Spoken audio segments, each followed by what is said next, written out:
Papa,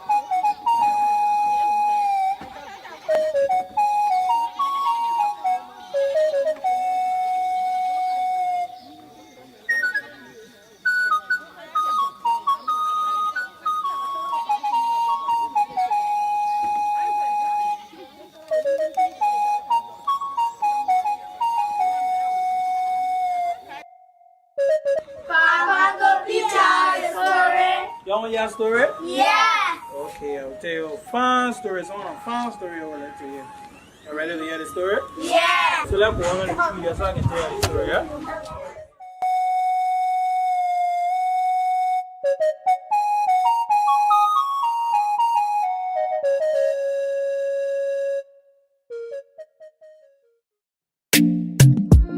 Saka Joe, the Zogo rap boy, Bongo Chris, Skinny Bonner cost trouble. Once upon a time, now I live by you, I live in Westwood.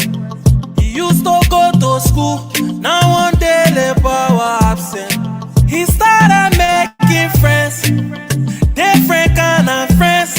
He started smoking weed, cause he listened to his friends. From the weed to the cocoa, America to ghetto. Now he not drop out of school. On the screen he checking food. One of his friends he load the car and say, "My man, you not take to Zogo."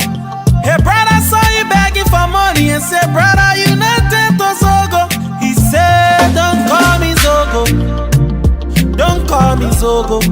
Hey, don't call me Zogo. Don't call me Zogo." Like peer pressure do me like that. I said, "Don't call me Zogo. I used to be fine like you. Don't call me Zogo." He said, "Don't call me Zogo. Don't call me Zogo. Hey, don't call me Zogo. Don't call me Zogo." Like peer pressure do me like that. Saka Joe, I said, "Don't call me Zogo rap Zogo. boy, I used to be fine Bongo like Chris. you. Don't call me Zogo."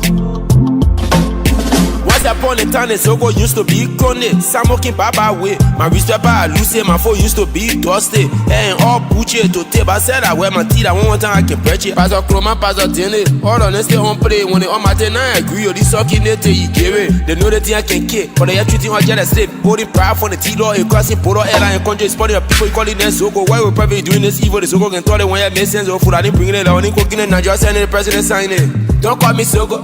I used to be jealous. Don't call me Zogo. Don't call me Zogo. Don't call me Zogo. Hey, don't call me Zogo. Don't call me Zogo. Like peer pressure do me like that. I said, "Don't call me Zogo. I used to be fine like you.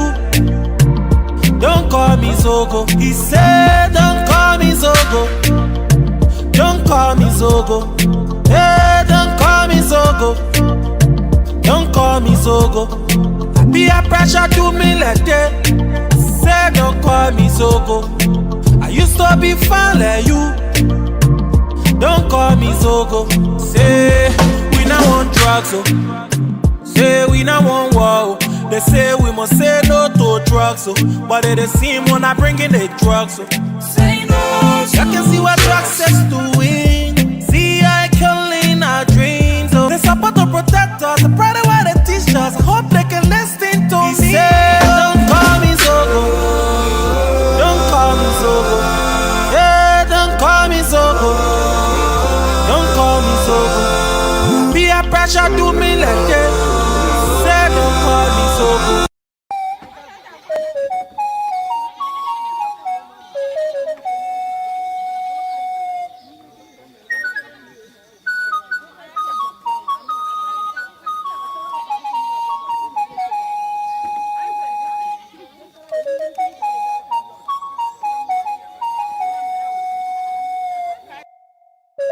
Papa, go tell a story.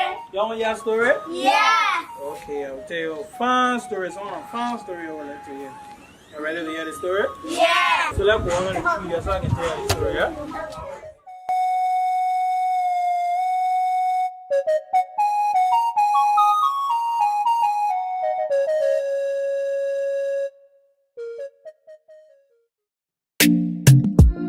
Saka Joe, The Zogo rap boy. Skinny, Bongo Chris. skinny but I cost trouble. Once upon a time, now I live by you, I live in West Point. He used to go to school, now one day labor was absent.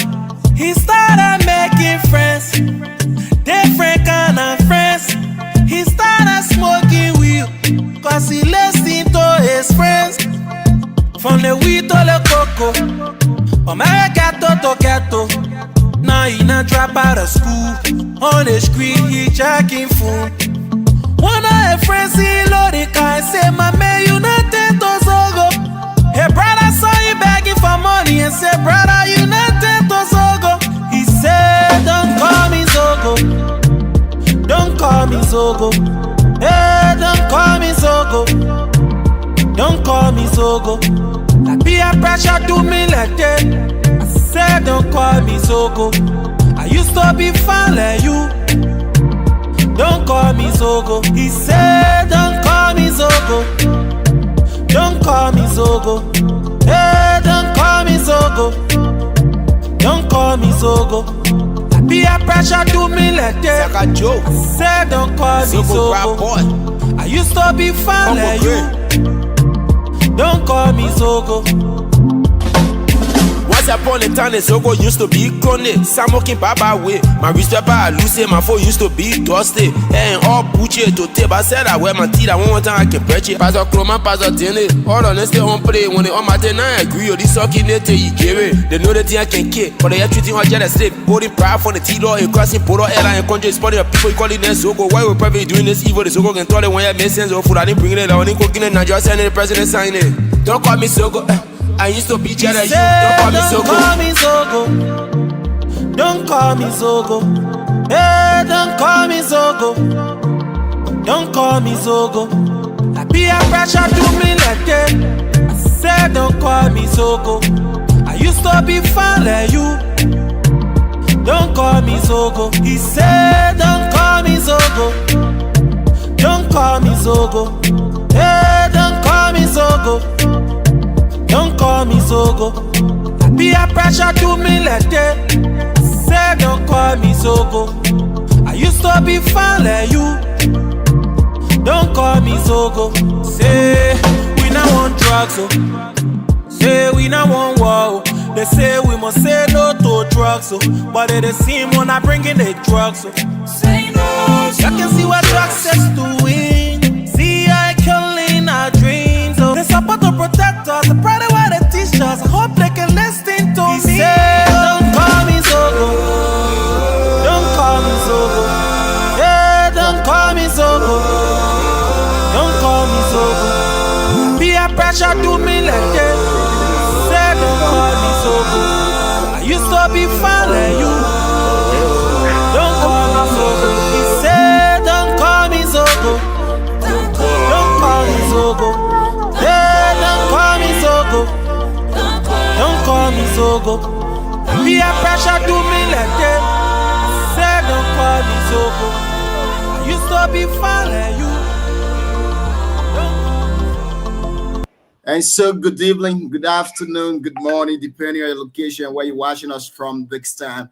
Well, like I say, welcome to BKS Television. My name is Junior Payne, and I'm joined by the change agent, the veteran of computer science in Liberia, Shadrach G. Tobe. Shadrach, would like to say good evening and welcome to the show here this evening. Let me add my voice to the many voices and the thousands of people who have taken to the streets today in Liberia to say no to illegal drugs in the country. Again, we want to add our voices to all of the voices out there to say no to illegal drugs. This will kill you. This will damage your future. This will make you look bad. This will make people call you names that they are not supposed to call you. Say no to drugs today. Say no to drugs tomorrow. Say no to drugs day after tomorrow. And keep on saying no to drugs. As always, we're going to be here and we will use this week to raise awareness on illegal drugs in Liberia. But again, they say a journey of 1,000 steps begin with just a journey of 1,000 miles begin with just one step. Therefore, we've taken a step to say no to drugs. I think the government too needs to start building recreation center or rehabilitation centers across the country. So our brothers and sisters who are already addicted to drugs, we can get them out of the street and find a better home for them. Shadrach, good evening and welcome to the show, Chief. Good evening, Junior. Good evening to former Unity Party man, DK Way. I'm still a supporter and member of the Unity Party. You don't get voting card. Unlike you, you throw stone and hide your hand. You're not paying due. You're not doing anything they become member. Man, we are internet members of the Unity Party. Anyway, thank you so much, Junior. No, it's a pleasure being here again for us to share with our people out there, while we also monitor the society and see what's going on. Today, it tells you the Liberian are tired with drugs issue. Family, every household came out, coming with your joint. With all the rain, people in the rain saying no to drugs. You know, I love the statement made by the president, because before then, it's just the dealers they're looking for. But this time now, even if your facility is being used, you will also be arrested and they will seize that property. So that's mean every community member have to be involved to identify those who breaking the drugs in the country, where they're taking it. This thing is gets glaring, my brother. When you pass in the community, you see the ghettos all over. Even police themselves, they see the ghetto. You sit with the people, they talk. Yet indeed, they say they're fighting drugs. How? Those guys get sound as it's glaring. This in the community, they hang out, they call it old shoes. I listen to one of the women today. She said something when they were interviewing her, and I felt very cold in my heart. According to her, they have a ghetto in the community, and they have a police officer in that community. So whenever DEA going to raid a community, that police officer will be the first person. I think the DEA officer will be the first person to alarm the ghetto that our men are coming to raid your area. So definitely the guys will take on everything from there. It's bad. It's reality. I said it. Those in the country will be supported by even the security apparatus themselves. Some of them, not all. They got good ones who fighting against it. But how can you succeed when someone working on you is the one that knows giving information to those guys? So when we got to join everybody to fight. Definitely. When the president took over, he said that all of the government officials should take drugs tests. I don't know how far that went, but I think it was necessary for us to do that, because if the bigger hands themselves taking that, then what more about the little ones? What more about the younger generation? It becomes bad for us. That boy who is buying the drugs for $100 doesn't have money to import the drugs in Liberia. So that's, but again, they say a journey of 1,000 miles begin with one step. So little by little, we're going to get there. I trust in this administration. I trust in President Joseph Jomaah Boakai. I know he's going to deliver the people of Liberia. And again, the issue of drugs is not just about saying, the people shouldn't sell it. That's one step. But another problem we have again is that individuals should be willing to, leave that, because once you are addicted to that thing, now it becomes very terrible for you to leave it. It becomes very bad. So the way the awareness was conducted today was okay. I like it.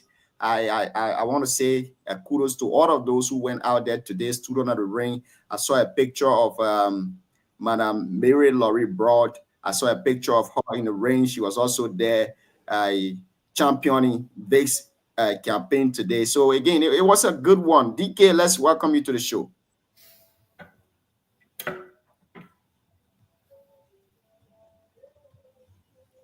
DK, you are muted.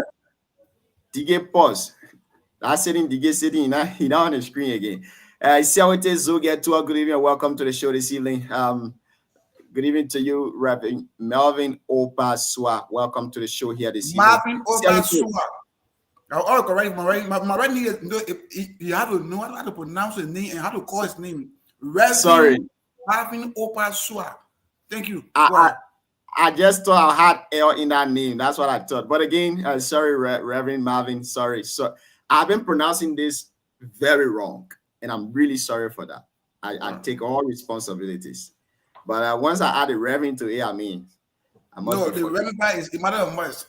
He didn't buy it. You're not looking at Tish agent name there. No. I don't see you must say anything. His title is greater than my title. And it's a spiritual and divine title given by God. So he didn't buy it. Sure. Definitely. Good evening and welcome to the show here this evening. Let's hear you. What's on your mind? Tell us what you make of today's campaign against drugs.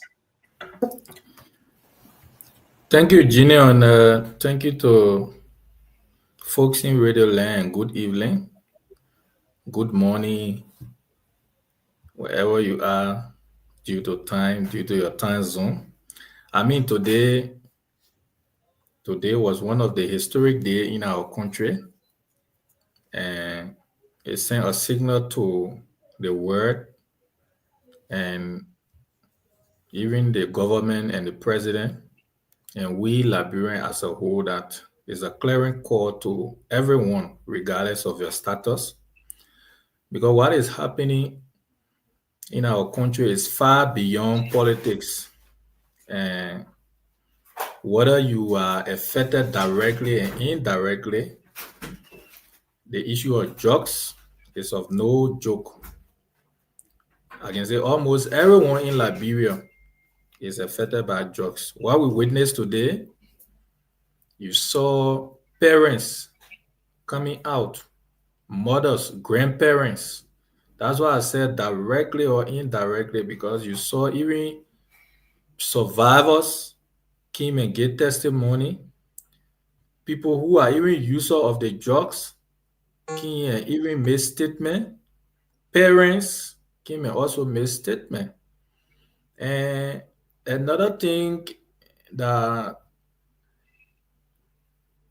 also run to my mind is that, while it is true we are raising all of these awareness and the protests, the greater responsibility is with the government. And as a matter of fact, the responsibility lies within the government, on the shoulder of the government. And secondly, we the people. Because if the government is setting up measures, and then we the people are now also, embracing the measures, expose, and the just traffickers and all of that, we will fall prey to it. Our siblings, our children, our relatives will fall prey to that. And one of the things government need to also look at is the issue of security. Our territorial borders are all exposed. Those are things we need to look at seriously as a nation, and to the various airports. So I mean, today it was a good thing. No one, you didn't hear the slogan of opposition, imposition, and all of that. Everyone united. Well, it was a united force where everyone went today, to send a signal to the world that the issue of drugs is a national emergency. And in fact, as a matter of fact, ECOWAS too was in the country a few days ago with similar concerns. So it's a regional issue from Liberia, Sierra Leone, Ivory Coast, Guinea. I mean, it's a regional thing that has engulfed the sub-region. So I mean, today is send a message. Even this evening, the president also, stand appreciation to the Liberian people. And he himself, he also said he's not appreciating or feeling the pain just saying it as a president, but he's saying that as a citizen and as a parent. So I mean, it was a good thing today that Liberians have realized what is affecting the fabric of our society. Thank you, Junior. Thank you so much. We're going to go to our press conference here. DK, let's hear you. So Manaide Gongro will soon be joining us. I think we're counting minutes now. I just went about to speak to us. She's getting ready to come on. So I post something in our chat room. I hope that the discussion here will be tailored around that. I spoke with her on that already. So our first talking point, I hope that the two hosts will be paying attention to that, so that because she's here, she even said, oh, the 1 hour too long. So she's a busy person, so we have to give her that respect. She told her 1 hour, but maybe we might go above that. So kindly read what in the chat room, and it should come from from the host, host should say, okay, this is what we're going by. And then the question will be around that. So we can be jumping here, there. So we have guest panelists. They should cooperate with us with the talking points. And every questions should be asked in that direction so that we can be contradicting ourselves. Thank you, gentlemen. Thank you, Alfonso. I really enjoying you. Saying you bought a new car. So yes, Reverend, welcome. I would want to publicly welcome Deacon Ngbe. I saw Deacon Ngbe and his wife. Have they arrived finally? Yeah. Okay.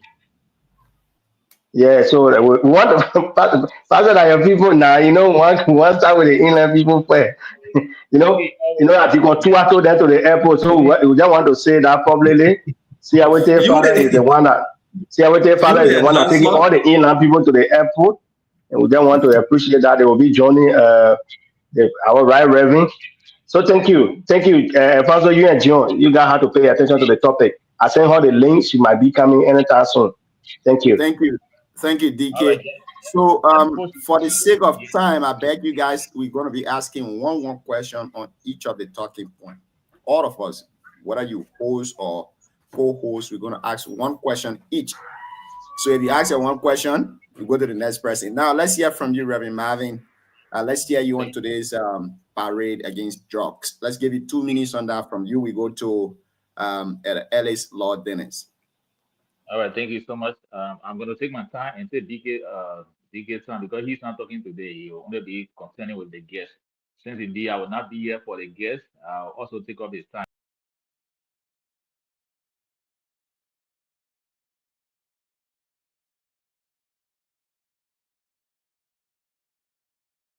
Seems to be facing internet problem.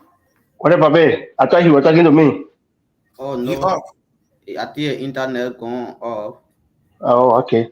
Yeah. I know you can support too. Who are not spoken? The thing about internet here, you're using Wi-Fi. When you leave your house, it's disconnect. And when you come to your house, they will be fluctuating. So I see your wait. Let me answer this. The old man calling me directly. Let me answer her. But we're not on you. Edda, welcome to the show. Edda, go ahead. Because you got a next line.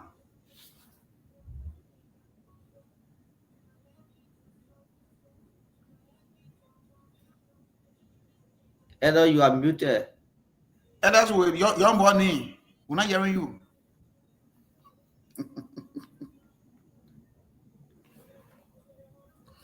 But I don't know why Edda on mute. That man is sitting outside, so the internet will be like that.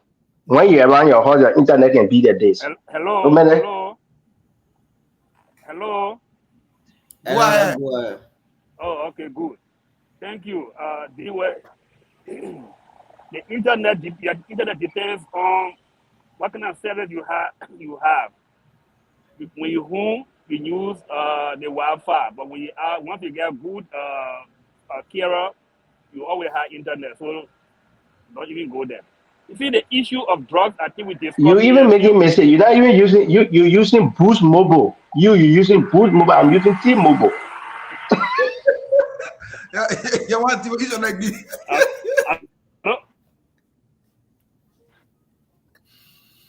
Là nhớ téléphone package papier. No way. Papier can use that kind of cheap. But the expensive one is very strong. Why you don't use telephone stuff? The man is even using Walmart phone. The man using Walmart phone. There is one life to live. I'm living to the fullest. One life to live. They're using Walmart phone. Yeah. This is iPhone 16 Max Pro. The one from China. $1,500. I bet you are. I don't live in China. There's one life to live. Live it to the fullest. Okay, go ahead, over. Okay, thank you. I think we discussed this drug issue few weeks back. The issue of drugs, I think the government needs to continue to create an awareness to create an awareness. You see, even in the great United States where we live, the government have been fighting drugs for the longest, and it still exists. Where they have police everywhere, drugs is something that is dangerous, and once it enters, it is really hard to get away because there are a lot of people who are involved with it. The big hands, the big people, because they feel that that's the easier way to make a huge amount of money in no time. We will see all these police officers, all these, security officers and people who are in charge. But trust me, once they get in there, they know the money involved. Their hands are in it. Where I live here in around the Philadelphia area, they have one place they call North Philly. North Philly, if you go there, second portion of it, these guys who are doing drugs, we feel they are like a zombie. They are walking with their eyes closed. They don't even know where they're going. But at the same time, people go there and buy these drugs. The police is standing right here and they are doing their transaction. We don't want that to happen in Liberia. But saying it and doing it, they are two different things. The president will come out and say it, but at the end of the day, once it is not implemented, it's not going to work. Thank you. And secondly, we need a resources that will be able to fight drugs. Drug is very destructive, and it creates security for our people. Thank you very much. Thank you. For time factors, we have our guest in the back. We will soon be picking up on in 2 minutes. 1 minute, Cedra. Yes. Yeah, you already spoke on it, right? I spoke already. Okay. Thank you. Thank you very much. Thank you. I will leave I'm not speaking behind because our guest is in the back, so we have to bring our guest on.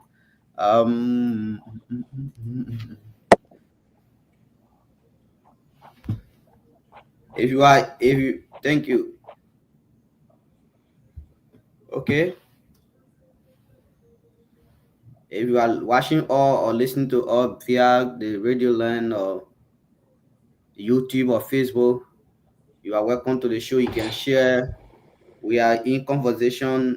We will be in conversation with Madam Ide Gonglo Wei, the lone female candidate in full senatorial by-election in Nimba, the former superintendent of Nimba County. Welcome to the show, Madam Ide Gonglo Wei. Thank you so much for having me. Do you hear me? Am I clear? Yeah. How's the is the background okay? Is it too bright? Everything is okay, madam. Everything is okay. Welcome to the show. Okay, thank you for having me on your show. And let me take this time to say to DK Way, the Geo governor.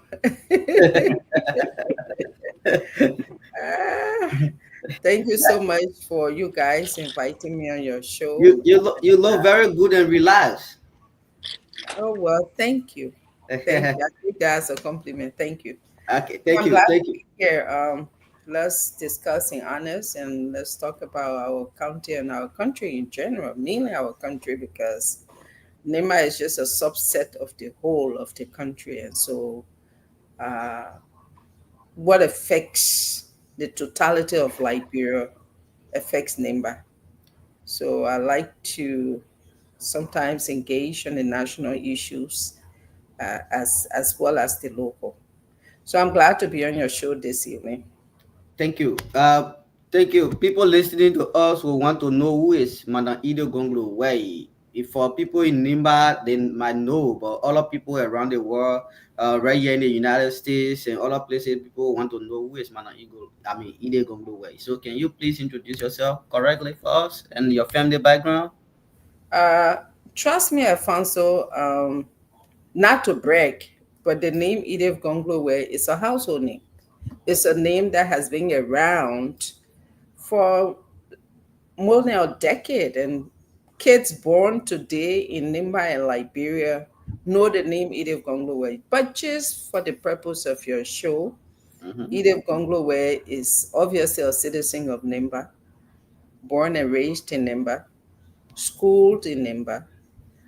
She's married with, beautiful children, married to an amazing husband, a public servant, public policy, professional, an administrator, and a political actor.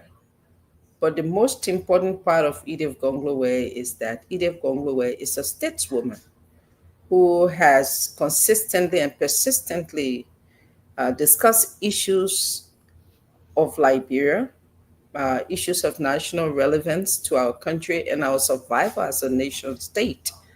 So this is Edith Gonglowe, and she's resident in both Nimba and the United States. Thank you, madam. Thank you very much for that brief introduction of yours. Let's get to the second stuff we want to ask you. I think where our discussion will start from.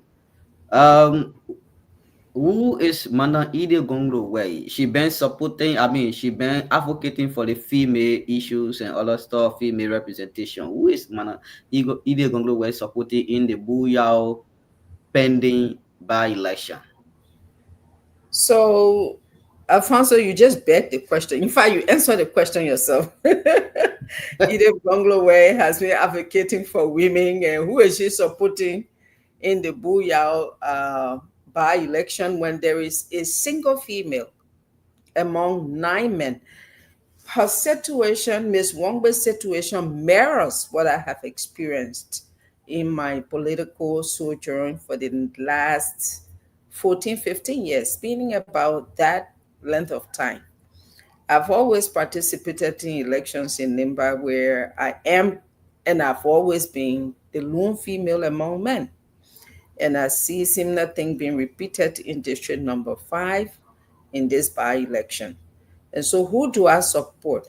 Obviously, I will support the female.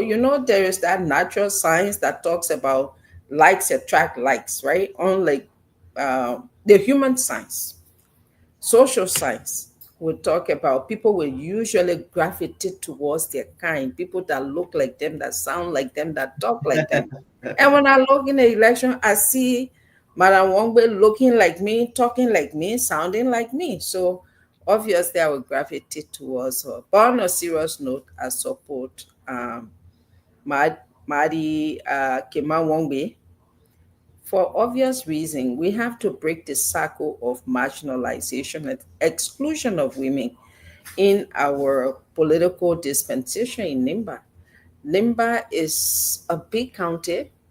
It is a well-rounded county. It's very respected throughout the Republic of Liberia. Very resilient people, productive people, and more productive are the women. When you see one successful Nimba mayor, it's because there is a strong, resilient woman behind him. I'm not saying that the men are not by themselves resilient, but they are supported by their women. And so Nimba women are strong women. But in our political space, there is this conspicuous absence of women, especially in our elected offices. You don't find women there at all. The last time we had a woman was in 2011 when Madam No Rebecca Kido, who had been representative, then district number 4, I believe it was, that whole Benga district used to be, I think, district number 4 prior to the 2011 redistricting. Since her exit from the legislature, there has been no female, and this is the 15th year, literally, that the Nimba caucus has been all men. And I don't think it should be normalized. For me, it's an abnormal thing that's happening in Nimba. And so that's one of the reasons why I support Ms. Wongbe. Thank you. On this one, I would like for the panelists, please, to be asking you one question each on this, and from there we'll go to the next one. And so, gentlemen, I beg you, because of time, we have like 1 hour. The madam we're going to spend that with us, so you got to ask your question in 45 seconds, then she can answer one question each. DK, let's start with you. Yeah, thank you, Mama. Thank you. You know, I've been knocking on your door for this, and you didn't hesitate, and you consented to come. I really appreciate you for coming. This is a platform for Nima that we just established. I know Uncle Tiawan was here, and you too, King. And when I called you, I said, "Oh, Uncle Tiawan will have this going on." He said, "Okay, consider me coming." So I know you have a schedule to go to Nima, and we have to push it ahead. So thank you for coming. My question to you on this, your support to the lone female candidate in the Booyah election is how strong is your candidate, or only because the person is a female, so you just want to support? I think going to support somebody, your goal is for the person to win. So how sure are you that your candidate is strong and she can win full the victory that you need her to come to the legislature? So for me, it's not about winning. It's not about winning. But more than that, I'm supporting her, and my support could bring her additional numbers, because there are people who support me who, when they hear me talk, they say, well, I was not going to support this woman, but because my Edith says she's supporting her, for that reason, I will support her. That could add to the number of votes that she's likely to get. And I've talked to Madame Wongbe myself, and I told her, look, endorsing somebody alone cannot make you win. You have to do the groundwork. That means that you have to build a strong relationship with the locals, with the citizens of Booyah. You have to work on your ground game. Go from door to door. Introduce yourself. This is a by-election, and I say to anybody, in politics, it's not just that you win, but your participation in itself is winning all by itself, because people who didn't know her before will now know her. And if she does not make it this time, the next time she runs, her name will become a new name in Booyah. But to just let you know, I'm not supporting her just because I want to win. I want to be on the winning side.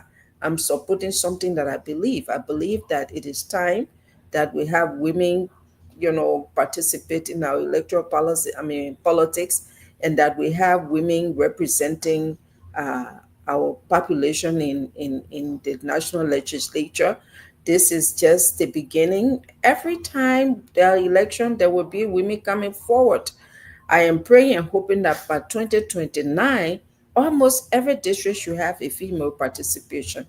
Every district should have a female candidate. And I hope that by doing that, maybe we could have 2-3 female legislators coming from Nimba. So yes, this is what it is. It's about doing what is right by my conscience. You don't always have to take decision because you benefit from it, because somebody wins from it. It's to send a clear message, and that message is it's time to break the cycle. Thank you. Siaote, for the first second, your question. Thank you, Gino, and good evening to Madam. How are you? Thank you. Thanks for appearing on the show. Well, I just got a question for you. Just one question.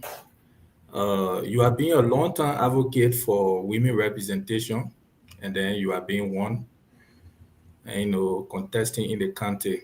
My question to you is that what being the obstacle to women election in Nimba, and what new does women being elected in Nimba will bring to? What new flavor can they bring to the leadership in Nimba? Because most time I listen to we need women in the house, we need women in the parliament, but I want to know what's the new dynamics that women could bring to the leadership. So I will flip that question Socratically and ask you, as a man, a son of a woman, a husband of a woman, a brother to a sister, in your mind, what do you think women can contribute to society? In your mind? Because when you ask the question, what new dynamic, that presupposes that there is an old dynamic. So what in your mind could be the contribution of women in society in general, NIMBA being of no exception?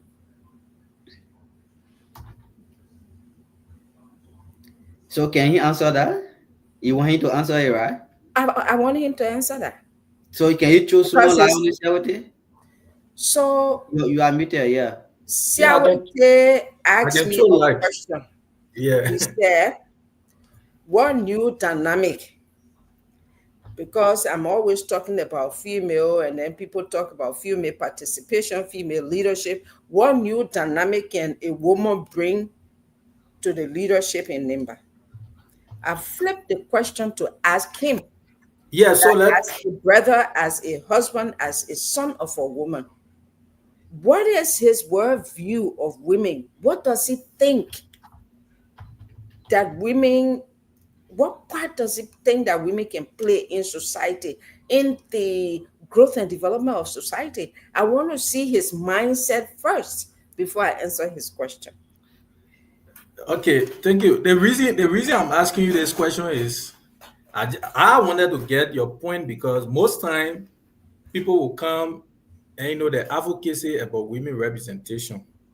And for me, there are being women elected in the country, and there are being women leadership in the country as well. And like you just put forth about Madam Kido. So my point is, what really is lacking, or what being the problem, of women not being elected, what being the key issue? Because sometimes some women just go to election only because of gender issue, but they don't carry the substantive issue to the table. So sometimes they just go with a ballot card and the gender card. Oh yes, we need women representation. That's why I was asking what new or what different, and does the women participation or the women election will actually bring, and different from the current, guys in leadership. Okay, so let me throw a little bit of light and education in there.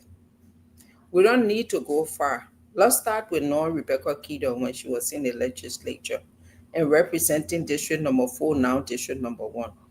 The only district in Nimba County that has a district office that was built by a legislator, that was not built in their name. They didn't build and call it Rebecca Kido Center or health this and that, and then when they leave power, it becomes their personal property. No.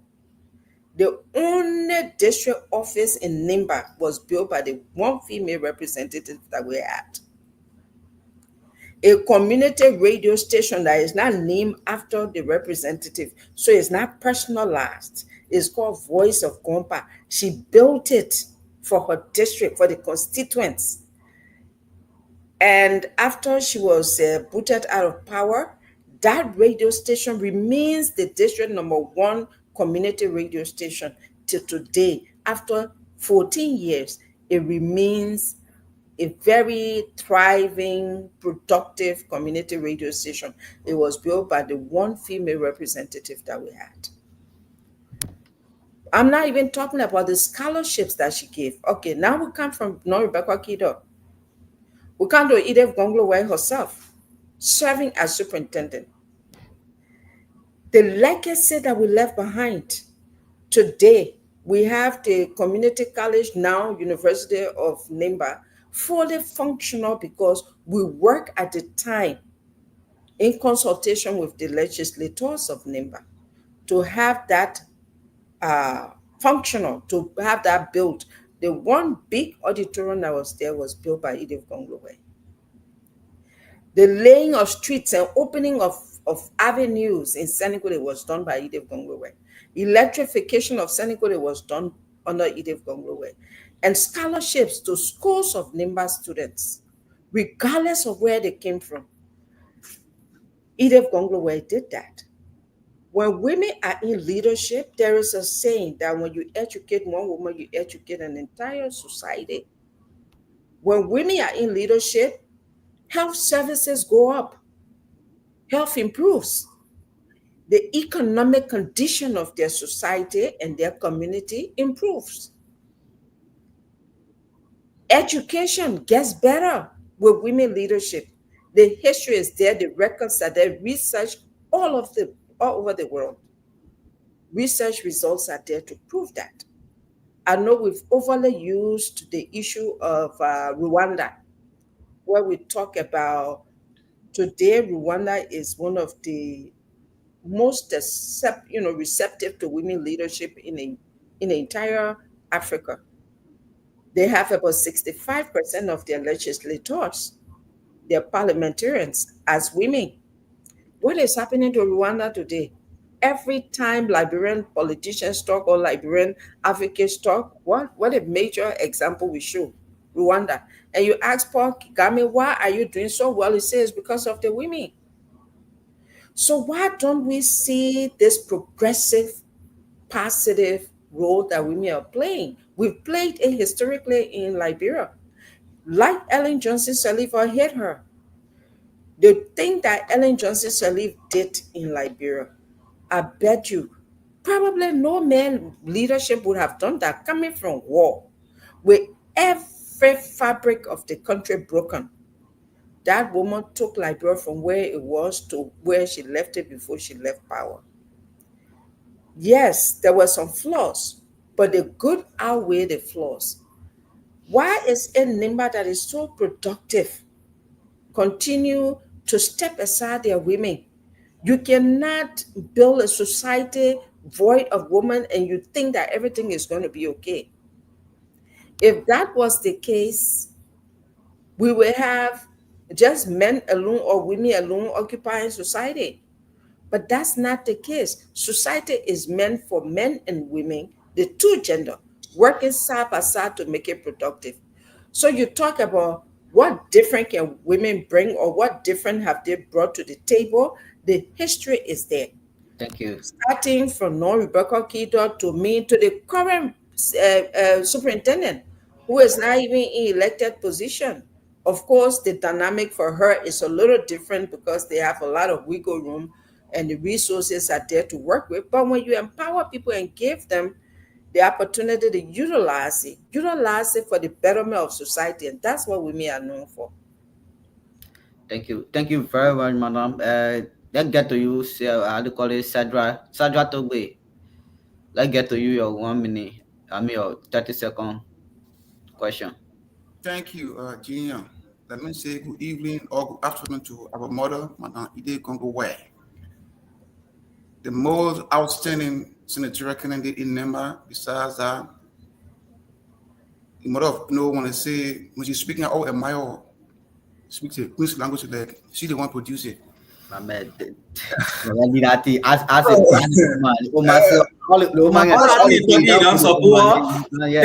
excuse me. Yeah, man. So hold on, Shadi. Oh my, can speak English more than Braga?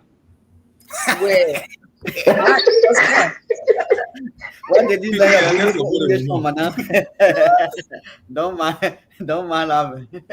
Yes, Cedric, go ahead. Yeah. So my question, it will go to the by-election in Buyao with Madame support to the lone female candidate.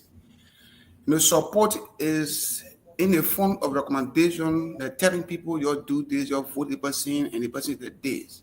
So my concern is how well that you have known this candidate in terms of performance, competency, or integrity-wise, that indeed, when she is opportune to have been elected for the coming election, she will not blameal the other females into blame in the sense that poor performance or maybe some malpractice or in the legislature, that indeed the campaign for female will not be stalled because of her performance. How well do you know this person before giving support to her?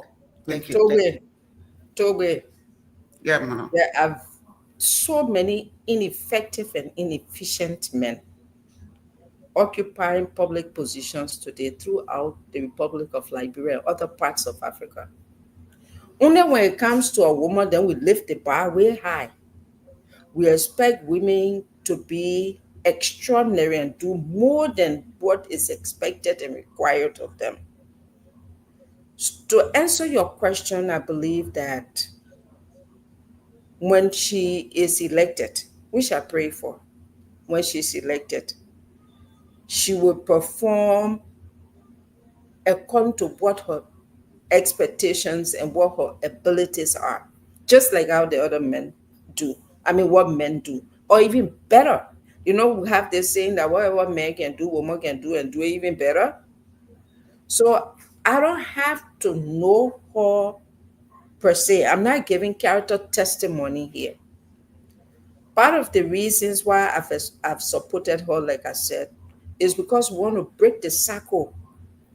You know, the cycle of continuous exclusion of women in our leadership. So this is symbolic. Maybe Booyah can take that historical stand and say, for Nimba, we will set a new pace. We will set a new standard. We have a female among us that will help the men to make decisions for Nimba. It is with that philosophy, that mindset, that it's not all of the men in leadership that are doing exceptionally well. But just because one man did bad, you can't say, well, because they men ill perform, we can't put no more men there. Will you say that? You don't say that. We've had barrage of men who have not done well in leadership position, but guess what? They still get replaced by another man. So just because one man does bad, it doesn't mean all men are bad. So let's take your scenario for a second. Let's assume, without accepting, that Madam Wongwe gets elected and she doesn't do well. It doesn't mean every other woman will not do well. It would just mean that she didn't do well, but other women could do better. So I don't want that to be a yardstick to measure future female participation or electability. What we can say here is, let's give her the opportunity first. And if she blunders, then you put another woman in there. Then we can put other men there. Thank you. We actually going to try and see error or method in Liberia. So, but the men then been doing that, try and see how many men you're putting in position that do exceptionally well. Then we all the time Liberia being led by men. When the other men blunder, then we say, okay, we'll try the other men. They won't lie to us. Then we bring another man. And I tell people, I say, look, you keep making a mistake. So when one does bad, try different side too. So when the men repeatedly are not leading well, let's try with me and see.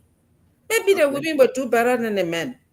But just one woman, you try one woman, assuming that Madam Wongwe wins, and then maybe she doesn't perform to your expectation. I don't know what your expectations are.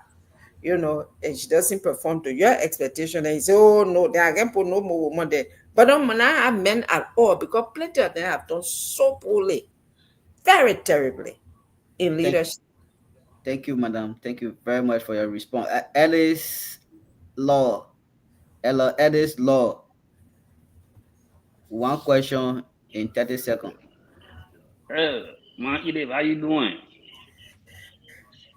I think I'm fine. Good, great. My question, since we are still on the female leadership, my question to you would be, you serve as a superintendent of Nimba County. I think that should be, you should be the first female superintendent. No. In the wild. No. First female post-war. Please, Mama, I'm coming. Mama, I'm coming. Okay. Mama, I'm coming. Ellis, that will be the second order topic. Yes. So our question is on her support to the candidate. Or support to Booyah candidate. Just give me time. Let me finish. Just listen to my question. Go ahead. You serve as a superintendent for Nimba County, and during that time, there were a lot of things that went on, like corruption, doing the. So Ellis, hold on. Ellis, hold on. Ellis, hold on. Ellis, wait. DK, Ellis, We are not reached yes. there, okay? Ellis, DK, I Ellis, beg we are you. not reached to this point. It's Let on him the learn a question. line. DK, Let him learn a wait, Ellis, question. DK, DK, I beg please you. wait. Ellis, we are not reached to that DK, point. When we reach DK, to you that want point, my input?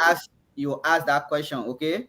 So You we want my stay on the input? Booyah issue. Let's discuss the Booyah issue. Yeah, first. Mama, hold on.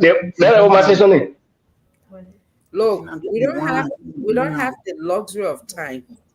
We said here 1 hour, and I think we've gone almost 30 minutes. So let Alex ask his question, please. If anybody else has something about the Booyah election, they can still throw it in later on, and we'll talk about it. Go ahead. Thank you, Mama. Mhm. Go ahead, Ellis. You are muted. You are muted. I think Alex is muted. Now, there was, when you are in leadership, a lot of the good things you do, it doesn't come out. Only the old, the bad one comes out. During the Judah 26 celebration over there, I'm not too sure what year it was. People say you bought a toilet for $25,000. You credited the government to carry some Nima County Development Fund to carry on the celebration. And since then, there have been no female have been elected as representative in our county. Don't you think the voters are critical of your past leadership? That's the reason why they are not being so careful in electing a female in our county. Okay, Alex, let me first of all debunk your statement. If there was any allegation of corruption, I would have been prosecuted. Under the regime of Madam Sirleaf, I would have been prosecuted. And if the people of Nimba had any skepticism, any suspicion of me, I wouldn't have remained the kind of forceful person I am in Nimba politics.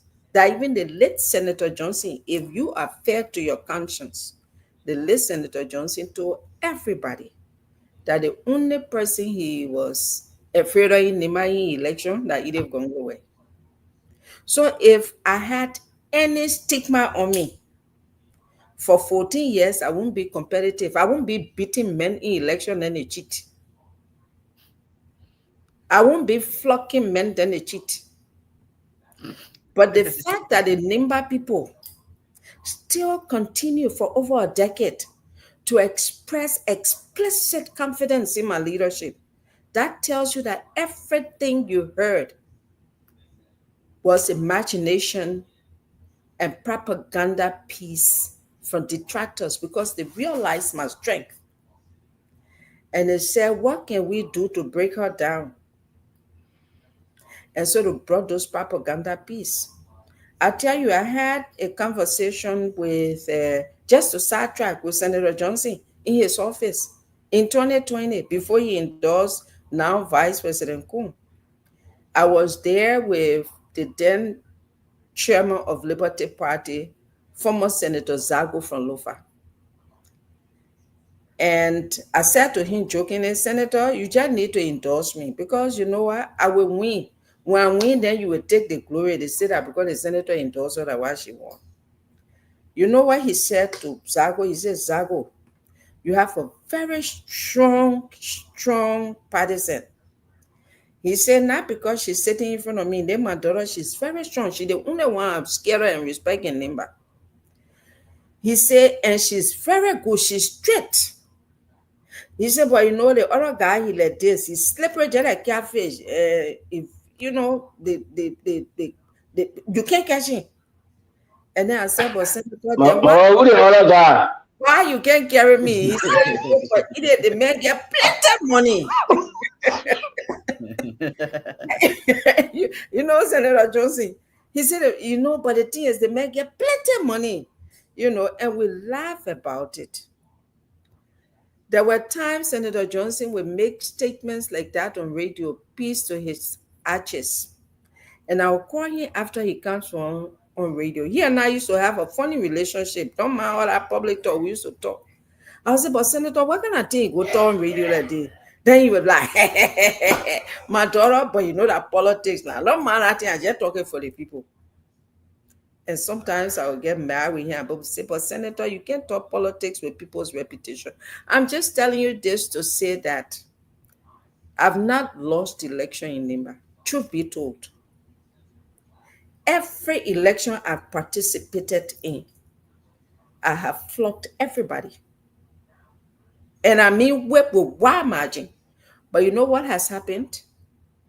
Honestly, I've never always had sufficient resources to put people in places that my votes will be protected. And so the people have done what they, they've given us numbers that they think we deserve. And so I've never lost election. Let me clear that from your heart. Yeah, Alex? The Elections Commission has declared me a loser. But I know it. You there. You know in your heart, I've not lost election. 2020, I didn't lose it. 2025, I didn't lose it. 2011, I didn't lose it. You know that. You go later and you will know that what I'm saying is true. I will leave it as that. So Thank I have you, no Thank history you. of corruption. Thank you, I was madam. one of the Thank you, Alfonso. Yeah. Alfonso, we go to Junior on this topic. The two guys that just joined, we ask that question on the second segment. Yeah, Hi. that's So, why I'm Jim, going yes. to. I'm going to Gion. Gion, you can ask your one question in 30 seconds or 45 seconds, boss. Thank you, Chief. My idea too. Toi, there. My junior. So Okay. I want to ask this question. I think somebody asked it previously, but I wanted you to throw a little bit of light on it. Senator Johnson was from District 5, or he's from District 5. Senator Koga is also from District 5. So we consider that district to be a heavily charged district politically. Now, advocating for a lady to be elected in that district, how competent you think she is that tomorrow you can stand and say, yes, I supported a lady that won and she's doing pretty well in District 5. Joe, you want her to answer, to repeat her answer? People have supported men that did very poorly after they won. I am not God. I can't tell what a person's performance will be tomorrow. Only God can tell the future. I don't have a crystal ball to look in and tell what the future holds. But from what I've heard, what she had talked to me about, her own explanation, what others that know her have said about her, moved me to support her. And secondly, I have said, we don't hold men to the same standard we hold women to. There have been men leaders in the district, and we've heard plenty of things about them throughout Nimba. We've heard not some of the prettiest things. You've elected men who have been dubbed and called Bobo in the national legislature, but you still replace them with men. So let's not set a different standard for women than we set for men. Let's give women an opportunity to lead alongside the men so that our county will grow together in our county, and we'll set a precedent for the women of Nimba, for the girls of Nimba, that yes, you also have a space in our political arena. You also have a space in political leadership. We have to break the cycle. And I think I answered that same question before. So it's not about how good Mari is. It's not about whether she's a rocket scientist. It's not about whether she's a political scientist. She's going to be this perfect human being. Because show me one good man, I will show you 10 good women. Looking at our legislature, and let's start to grade the performances of our lawmakers. And I will tell you how much women could even do better than some of them. But that's not the discussion here. The discussion here is, I am supporting this woman because we have to break the cycle, this negative narrative of marginalization and exclusion of women from our political space, especially when it comes to political leadership. There are issues that may arise in the legislature that women will have a better perspective because of that gender difference. Let's say we're talking about maternal mortality, for instance, labor issue, women dying in childbirth. Thank you. Marty will have a better understanding of that because she's a woman. She'll be speaking from her experience. So sometimes experiential leadership helps. But we can't continue to say only men will be in this space. It's not fair. It's not fair to always say, "Man, please be there. Let women So get there are out." also men on this show. You want Thank to you. tell Can me I ask a no follow-up woman question? to the- You want to tell me Thank you. no woman to Thank the you play? very Your much. topic. Please keep your Also men question on the for the platform. next topic. Please keep your question We- for the next Now we call that they can't come. What we'll do now? Then when Thank the you. one woman show up, then you say we- no, we're ready for a woman. They've been here. They are busy. That's why they will be coming, going. They've been here. Look at that. So Alfonso, I think this topic is very important. You should give her at least 30 seconds to throw in as well. No, but we just get 1 hour with Madame. Oh. Thank you So, very much. Now, But we only have 1 hour, so we have to go to the next one. Now coming to combine two I'll of leave you up at two of the 5:15. discussion Let me points just tell in you one. now. We'll discuss. Oh two of the yeah, I'll discussion leave you point at in one. 5:15. I got 12 minutes with you. Okay. Okay. Let's say Madam Ide Gonglo participated in 2 special senatorial election, 1 general senatorial election, and a by-election in Nima 4 times. What has been Madam Ide Gonglo winning senatorial seat? What have been the problem of Madam Ide Gonglo winning senatorial seat in Nima? And the second question would be, Madam Ide Gonglo, what after all of the election, what is your role in the Liberia government? Can you answer that? Then the other, that double question you give.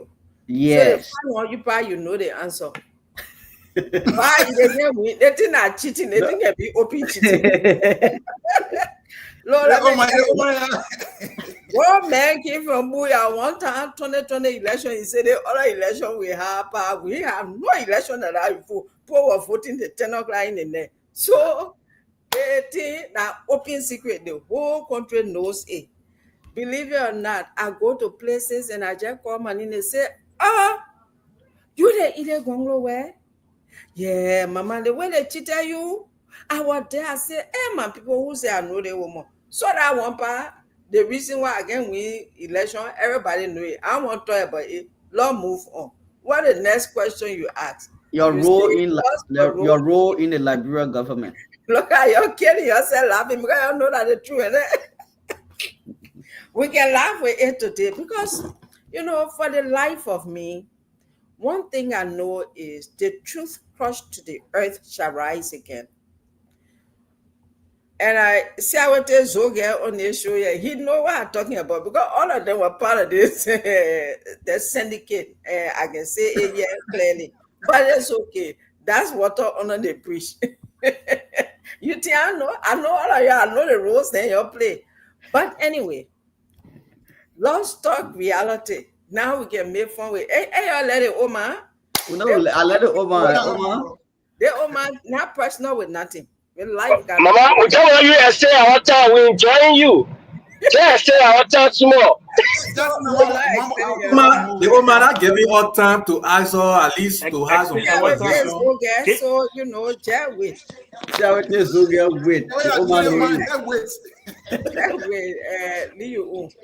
So the question is, what role am I playing in the Liberian government?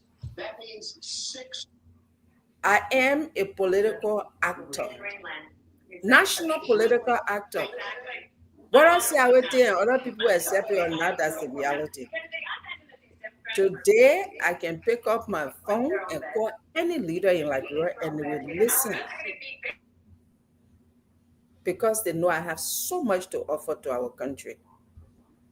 So the role I play is to remain engaged with citizens of Liberia, but to also remain critically engaged with issues affecting our country at the national level. It's not just about NIMBA. Like I said from the beginning of this show, that NIMBA is just a subset of the whole. If Liberia is not faring well, I don't care what NIMBA do. NIMBA will still feel a pinch of that. And so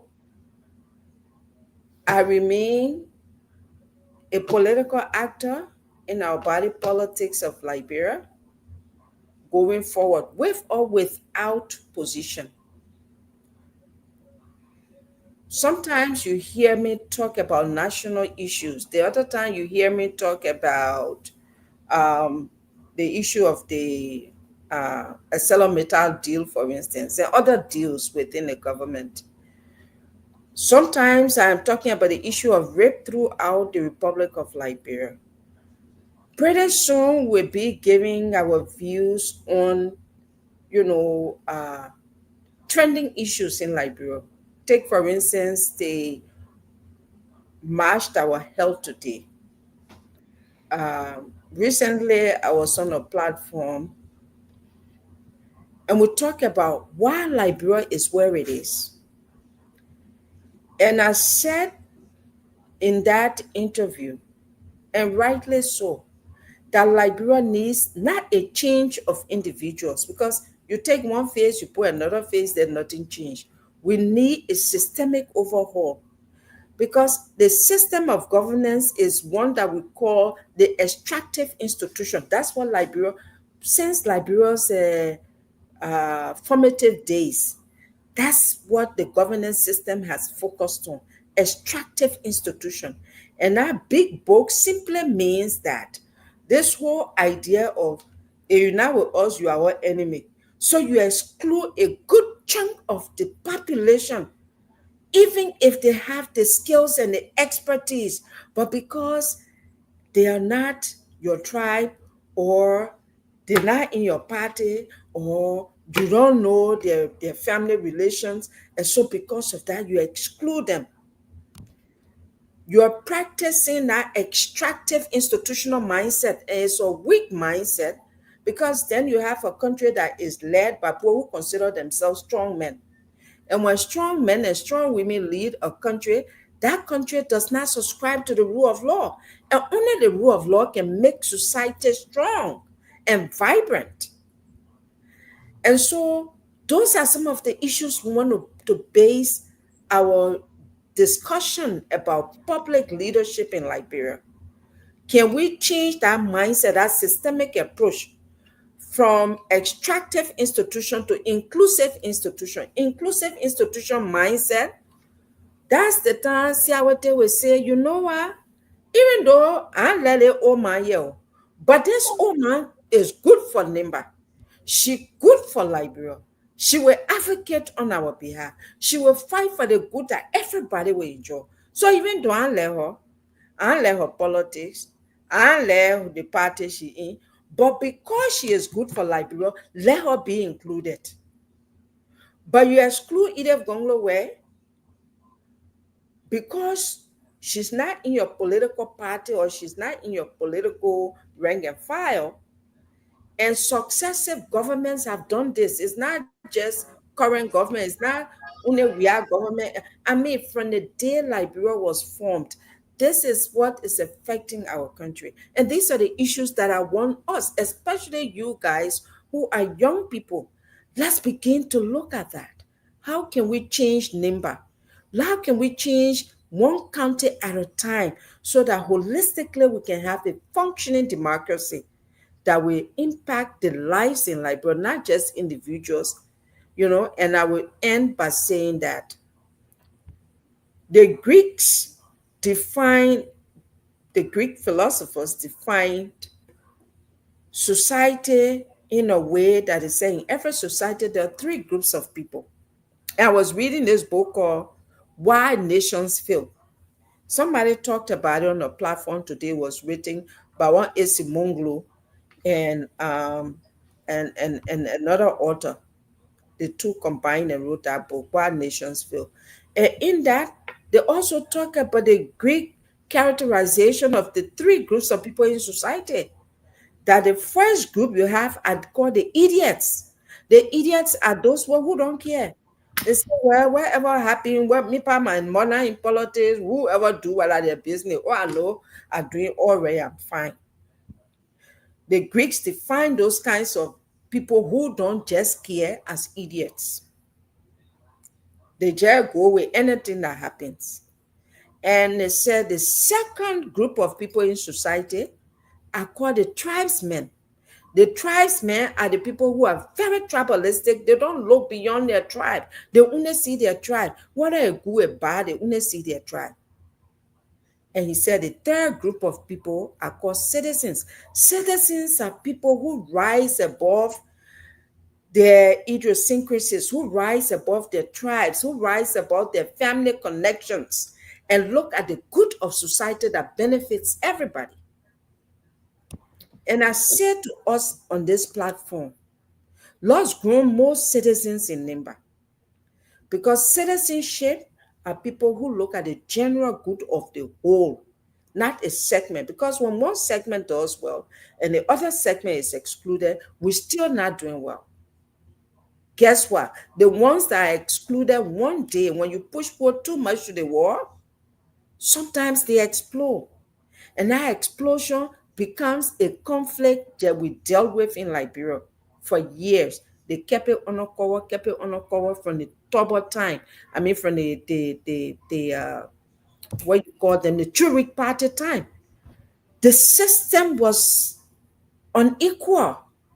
That inequality, people were angry, but it was simmering and they didn't pay attention. Guess what? When the people got tired, they bursted. That's what we had in 1980 coup. But because that anger was there, when you exclude people from leadership, when you exclude people from participation in their own affairs, it has a very negative impact. We as a country must start to rethink and get away from that. And we also as a country will narrow it to Nimba, to other counties.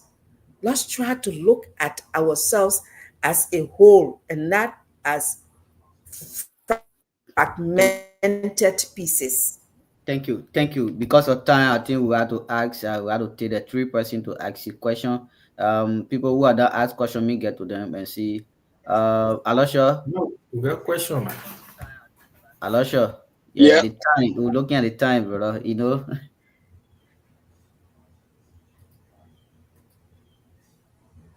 Alosha, unmute yourself. Muted. Okay, thank you again, everybody, and thank you to come on the show. Madam Ide Gonglo Way. It's been a while. So, my name is Aloysius Bumin. I'm from Booyah. And I serve as the president of the Zoga Unification Council at the University of Liberia. Okay, well, yeah, you big man. Yeah, I'll be there. And you are far way bigger than me anyway. And I also serve as chairman on Nimba County Scholarship Committee at the time of your leadership as superintendent. Okay. Yeah. And so I have a few questions. I don't know what I'm allowed to ask everything, but yes, please ask any question. Just to combine them in the 45 seconds, then she can respond. Who's gonna ask our question on this segment? So my question there is, number one question has to do with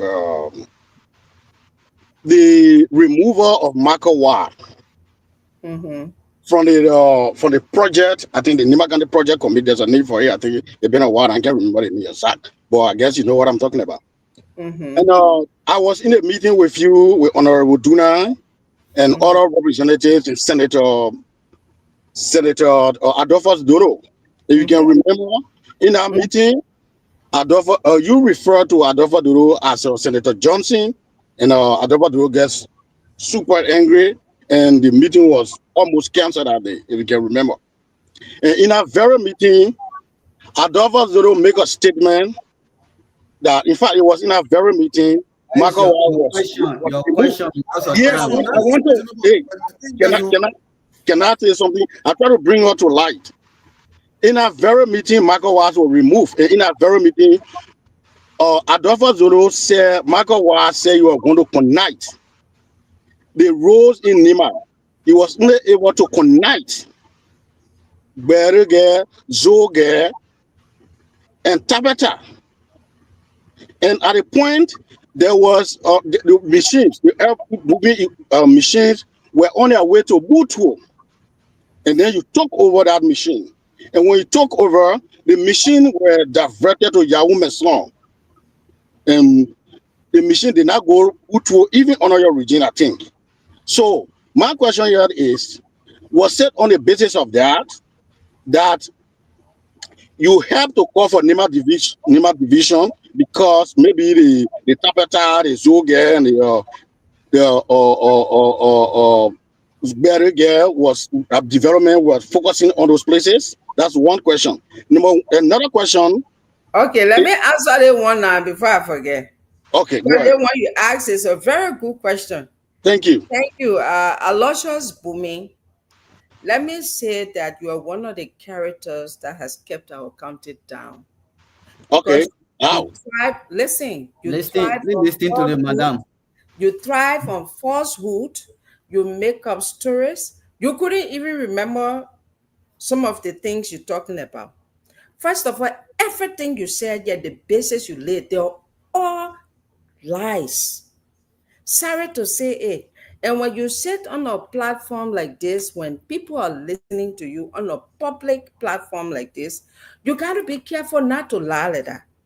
Because everything you said was all blatant lies.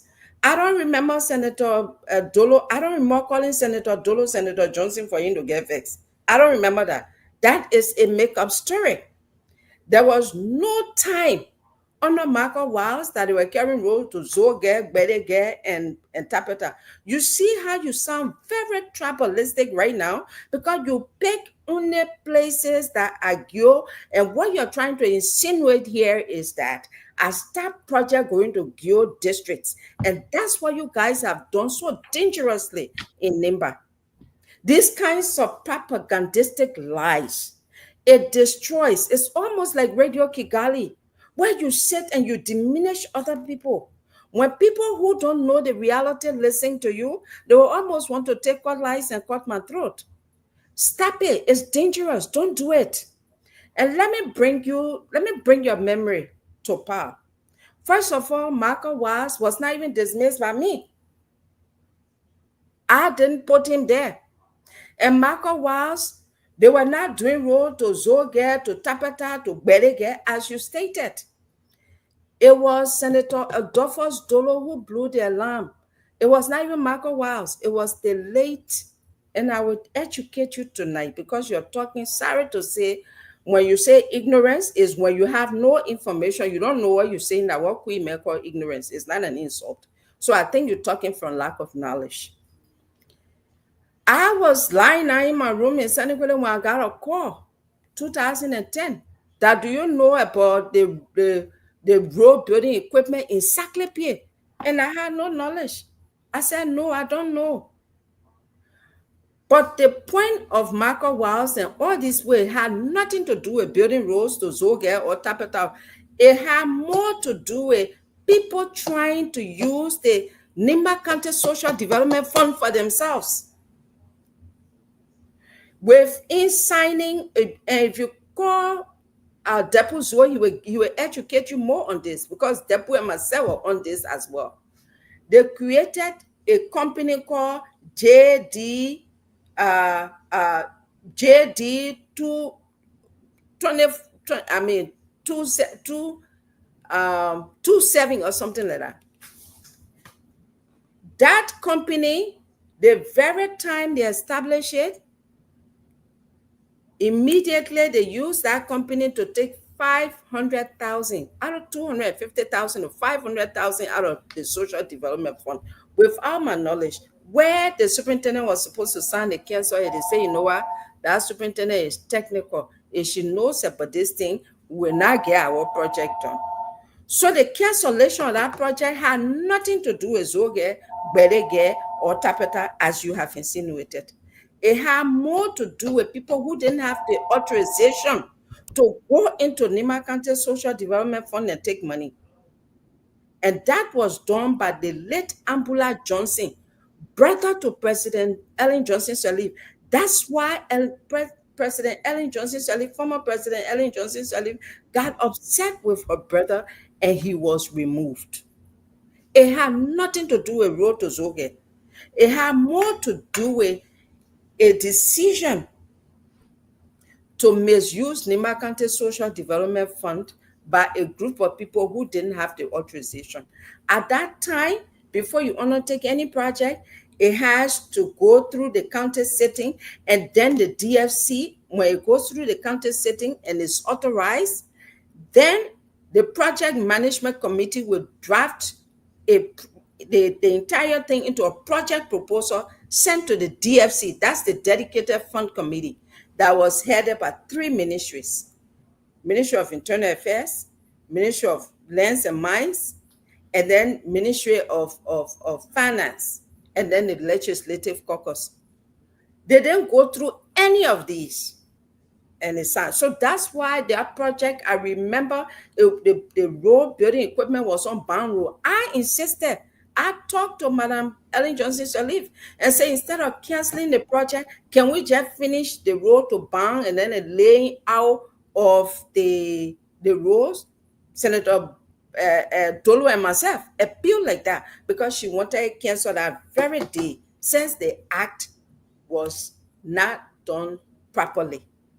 So don't can sit here and say, hey, we're going to Tapeta, Berege, Zoge. Why you do that? Don't stop that. It's dangerous when you clothe yourself in tribal sentiments. It kills, it damages society. Stop doing it. You're a young man. Don't do it. And that's what you and others have done for these years. If I was somebody, I wouldn't even try to come on your show. Because when you draw these tribal parallels, it's dangerous. And you guys have succeeded in dividing Nimba along tribal line in this way. It's dangerous, it's bad. Don't do that. Stop. Because we have a future to protect. We have our children to protect. Our people must live together and live in harmony.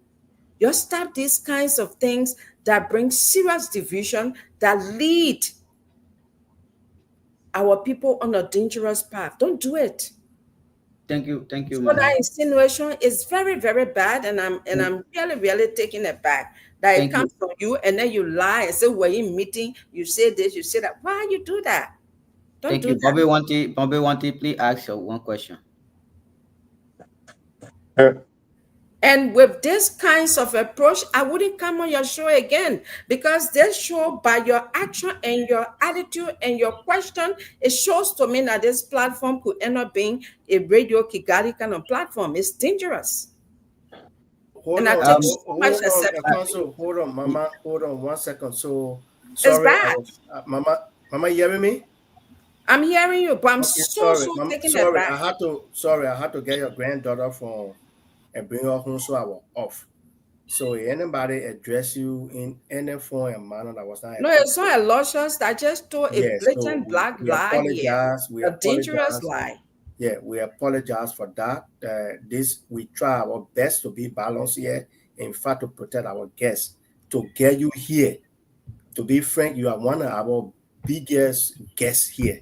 After Uncle Tiawon, you, Koga, are our biggest guests. So we have to protect that.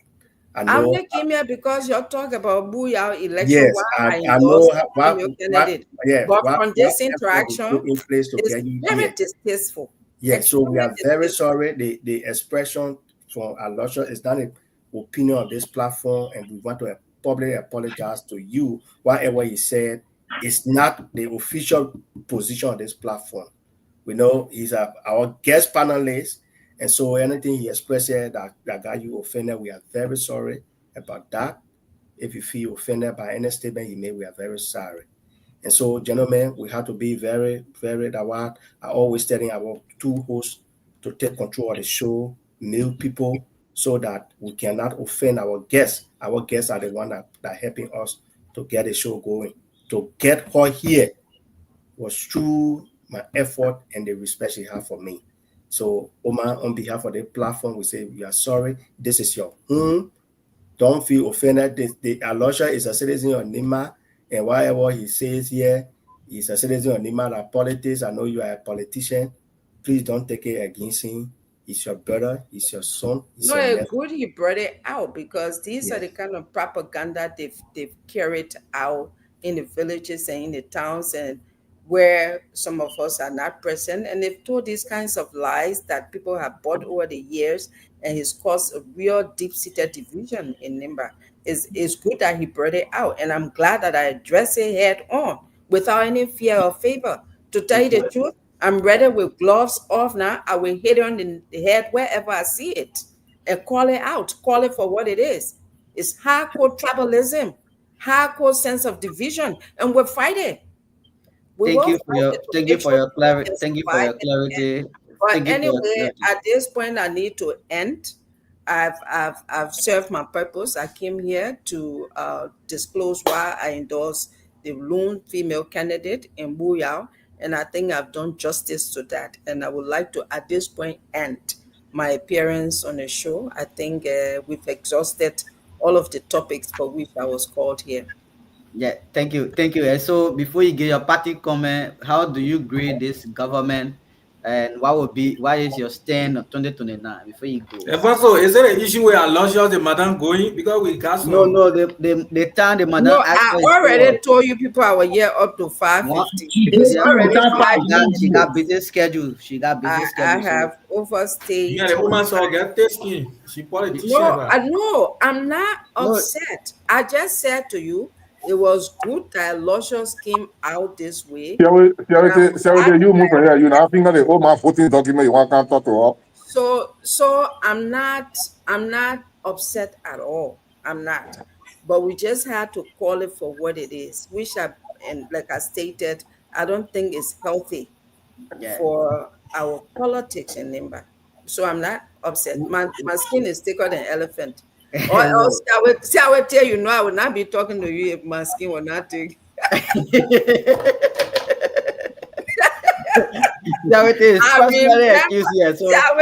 So get there, everybody Bob Harry.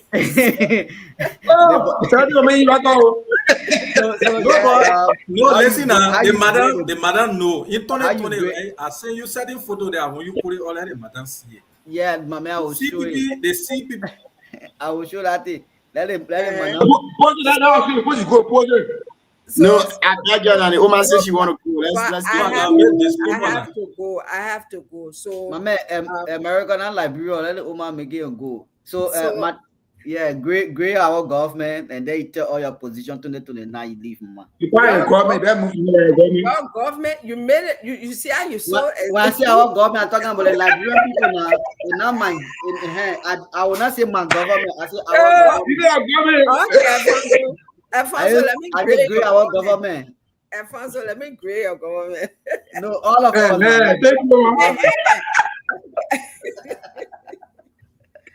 Okay. Anyway, on a serious note, this government has done some good and has had a lot of missteps, in my view. I must first applaud President Boakai for some of the baby steps he's taking as far as suspending people who are accused of corruption. But he needs to go above and beyond that, because suspension in itself is not a panacea. It's not a cure. When people do bad and they're accused of corruption, and you must first investigate. If they're found guilty, don't just suspend them. They must be dismissed, and then they must face the consequences of their action. That's the only thing that can deter bad behavior. So, but I commend him for taking the first step to suspend, and I encourage him to go beyond the suspension and do what, any society that believes in rule of law is supposed to do, so as to deter people who will want to do something like that in the future. Some of the things that I think this government has not done well at all, the issue of drugs. This government came to power on the promise to rid Liberia of drugs. In fact, during the campaign, this government accused the former government of being the architects of transportation of drugs to Liberia. In fact, they said they were selling drugs. And so the one thing that this government came to power to do was to make sure they can solve the drug crisis. Today, it has gotten worse than it was before. Right there in Ganta, when you go to St. John, it's sad. As a mother, you will cry your heart out. Some children lay down to that water sauna for a whole week. They got some kind of drug that when you take, it got to take 3, 4, 5 days before it leave your system. Almost every village now you have a drug house. Drugs have covered the entire Liberia. No village or no community is safe from it. So I think it's one of the weakest links of this government. Why? Because they don't seem to have the political will to fight it. The drugs that come in the country in any government, it doesn't come in the absence of government's awareness. There are top people in government who know about it. So it is time for the government to put system in place that would identify who are those drug czars, who are those people who are part of the cartel that are bringing in the drugs, and then provide the resources to fight that. Name and shame people, penalize people. Whether you big person in government, you minister, and you bring in drugs in the country, you using your influence. When you are caught, you must go to jail and face the harshest punishment. I think that's one of the weaknesses of this government. So there is plus and minuses. The government has done well in some areas and is still doing badly in some areas. We didn't expect that from this government because, truth be told, Ambassador Boakai has served in the public space for more than when some of you were born. Alfonso, are looking at you. It looked like when the president started working in government, you were not even born. Because looking at your face, you look like a pretty young boy. So they say when you do something over and over, they say experience is the best teacher. So when you have such vast experience, people don't expect you to make the mistakes that, take for instance, George Weah made, because he didn't have government experience. So nobody expecting that mistake. And so, yes, the government is taking baby steps, but I think they need to do more. That's how I would grade this government. They need to do better. It seems like they are crawling, but they need to be running because of the experience they have. The UP government has been in power for 12 years, so they're not learning. This is something they master. They need to do it better than what others have done.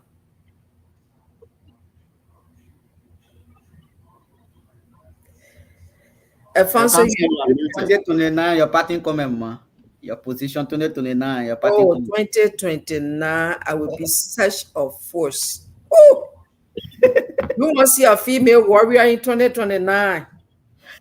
We will play national politics. Standard bearer of a party or? Sweetheart, we will be a force to reckon with in 2029. That's how much I can tell you. Thank you very much for being on the show. Your party comment, man. I just want to thank you for having me on your show, and I want to say to all of you, I know you can do better than this. Now we have citizen journalism, but in the act of journalism, you have to be balanced, because there's one thing we say in journalism, that you have that social responsibility to protect your listeners, because what you say in the media, be it radio, now social media platforms where you have citizen journalism going on, what you say could cost the lives of people listening to you. That's why the ethics of journalism calls on practitioners to exercise what we call social responsibility. There are certain ways you talk that maybe somebody who has had problem could drop dead because of what you just said.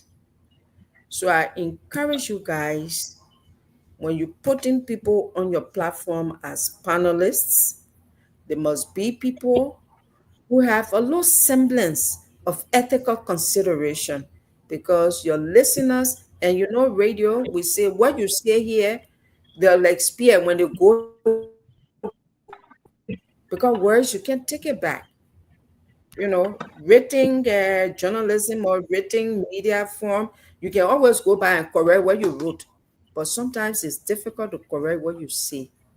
So I just want to encourage you, but be cautious with how you send information on your platform. Thank you so much for having me. Thank you. The next time we will invite you here. Will be Thank you, Mama. Thank you. I appreciate it. Well, you better gotta go to Mohammed and pray whether there will be a next time. No, Mama, I will bring you. I'm your son. I will bring you. Thank you. Thank you, Mama. Okay, I'm just joking. I look forward to having more interaction. Yeah, thank you so much for having me. Thank you, Mama. Thank you. I appreciate it. Thank you very much. Okay, bye. Thank you. Bye. We've been in conversation with So I'm not sure you still waving. Oh yeah, she's my mother. I got to tell her bye. She's my mother. She's.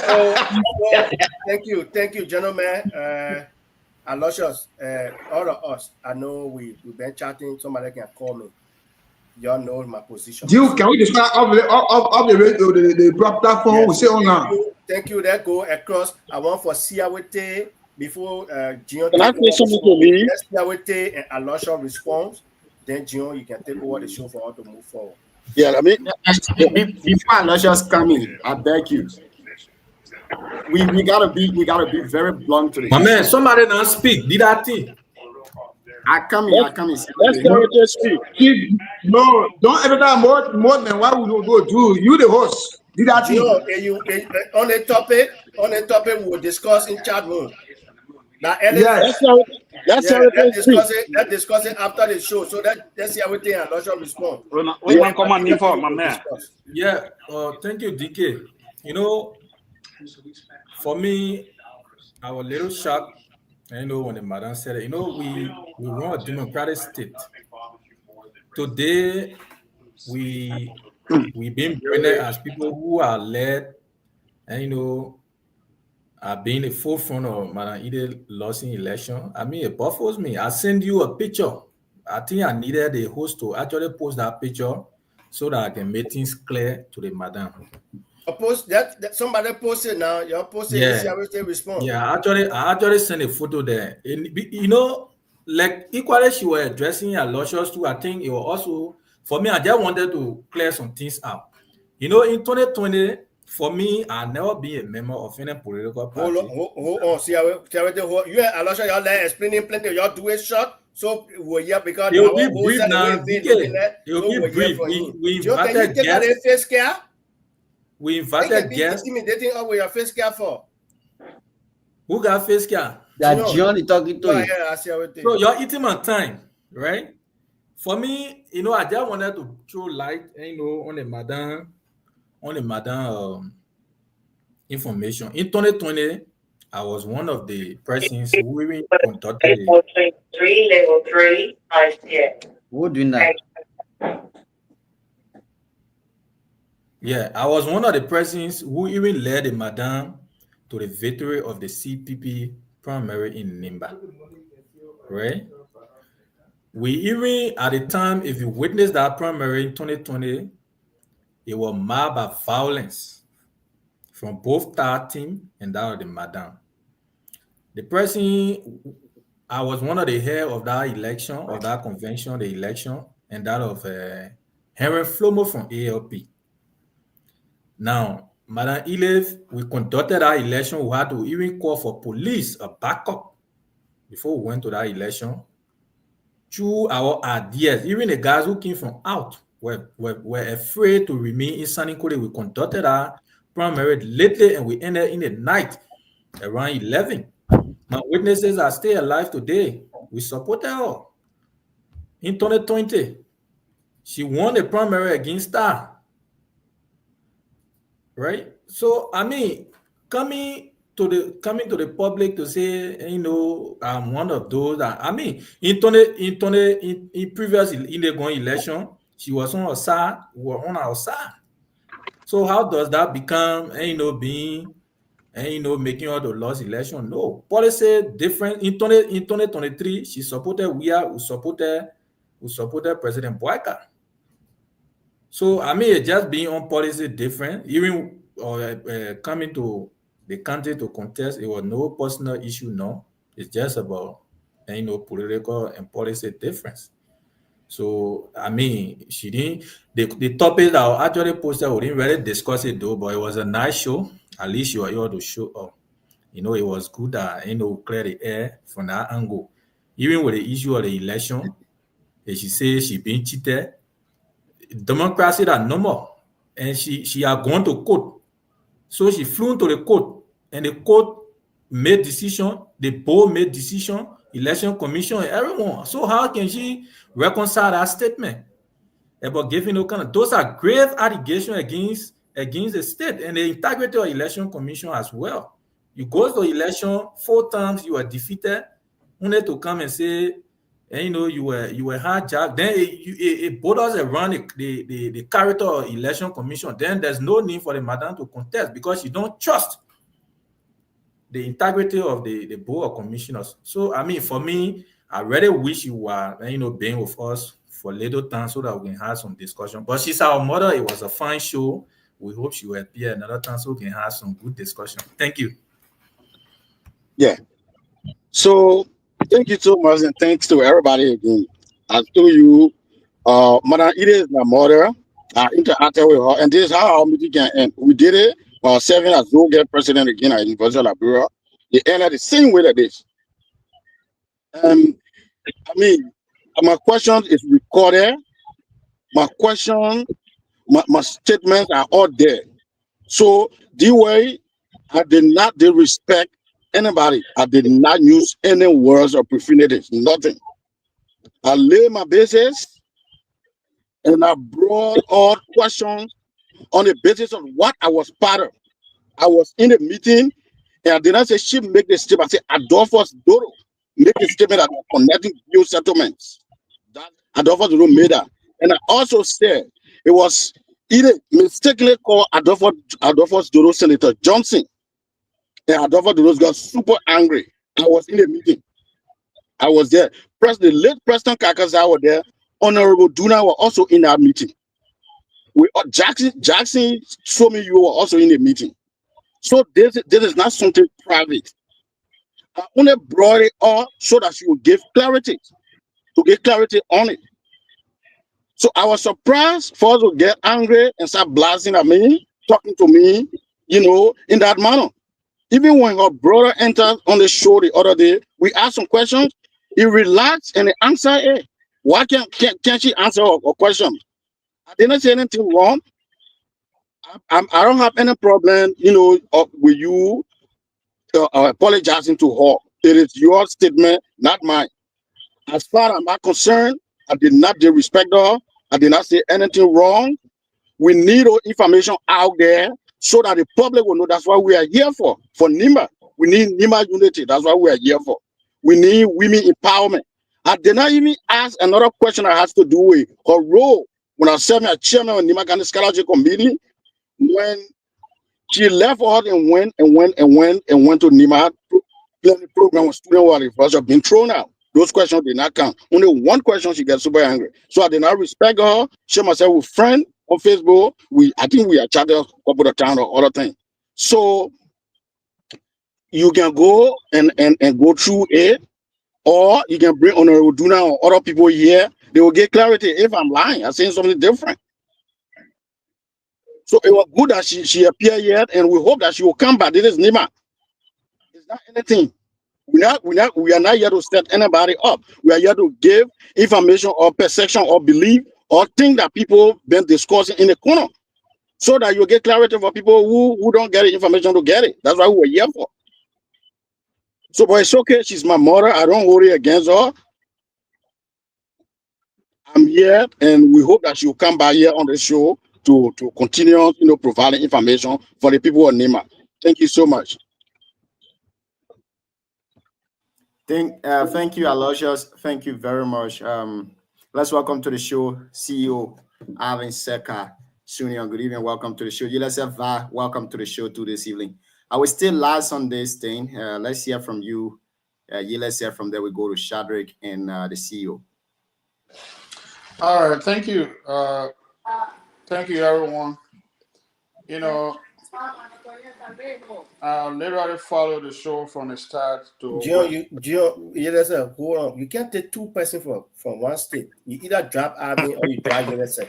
Two persons that drop one person. You need to make space for other people. What did you probably get? In the Seahawks. I'm about to go. I just want to say one thing. So okay, let us see you go ahead. No, I'll super see my son. You said my son he will wait. So yeah, oh man, you know when people my son there, when people but overall, I just want to say thanks to all of you for all the work you do. I came in, I listened to.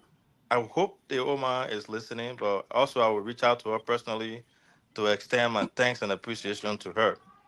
Gentlemen, when we look at this platform, I want us to look at it from a bigger perspective. This is bigger than just us coming on here and talking. While we ask our questions, I know we haven't gotten through it. None of us here is a journalist, maybe other than Junior, right? If you watch CNN, if you watch Fox News, if you watch all those news here, all of us in this country, you see how shows are conducted. There can be shows that can end up, hyper, can be hard, very, very tough, with all kinds of tension, and then they got some really nice show. So I want us to put ourselves in that mood, right? As if we are on a show, we are on a platform, because our body language, our posture, and all that stuff.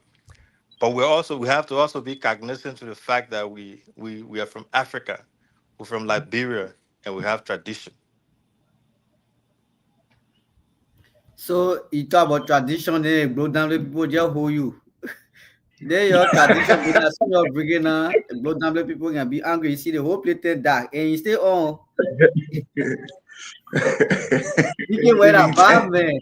DK, because he said too many from the same state, so you just do that here, just Madonna la they see you. Anyway, let's say you can continue. All right, so like I was saying, I followed the show from the beginning to the point where the madam was speaking. It's true we had to protect our guests and also have a very fruitful discussion. But what I can say, what was displayed here tonight was pure anger and hate to listen to the fact from the madam end. She's our mother, yes, and as a state actor, we expect her to, present or address issue accordingly than to talk to someone like maybe talking to a little kid. Alosha is not a kid. And the question posted, Alosha did not insult anyone, did not use any profanity on her. It was a simple question of what transpired between them. And with what all was said about tribal and this and that, I don't think that was what or where we should have gone with our discussion tonight. I think we are making a headway, and we have to protect our guests and everyone that participate on our show. We might be the host. We also have to be protected, likewise as we protect our guests. While our mother did not play, she did well by coming on the show, but she did not end well. Let's be real. Alosha did not insult her, did not say anything. All of us here can attest to that. It's just that she's our mom.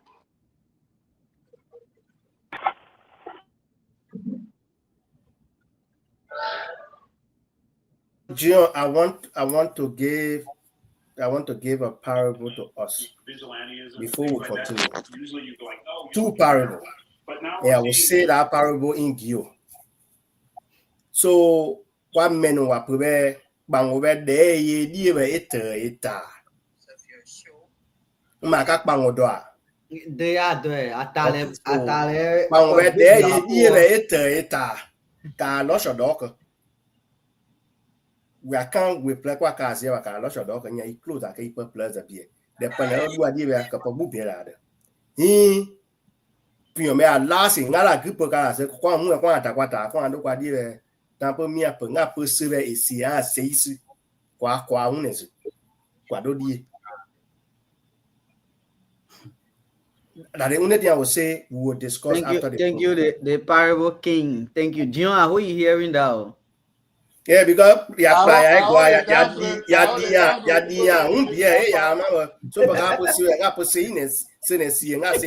let's continue our program tonight. And I'll go to him.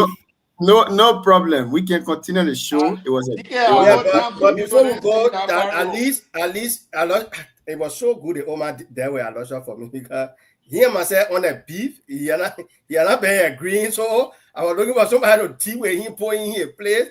And just came more time.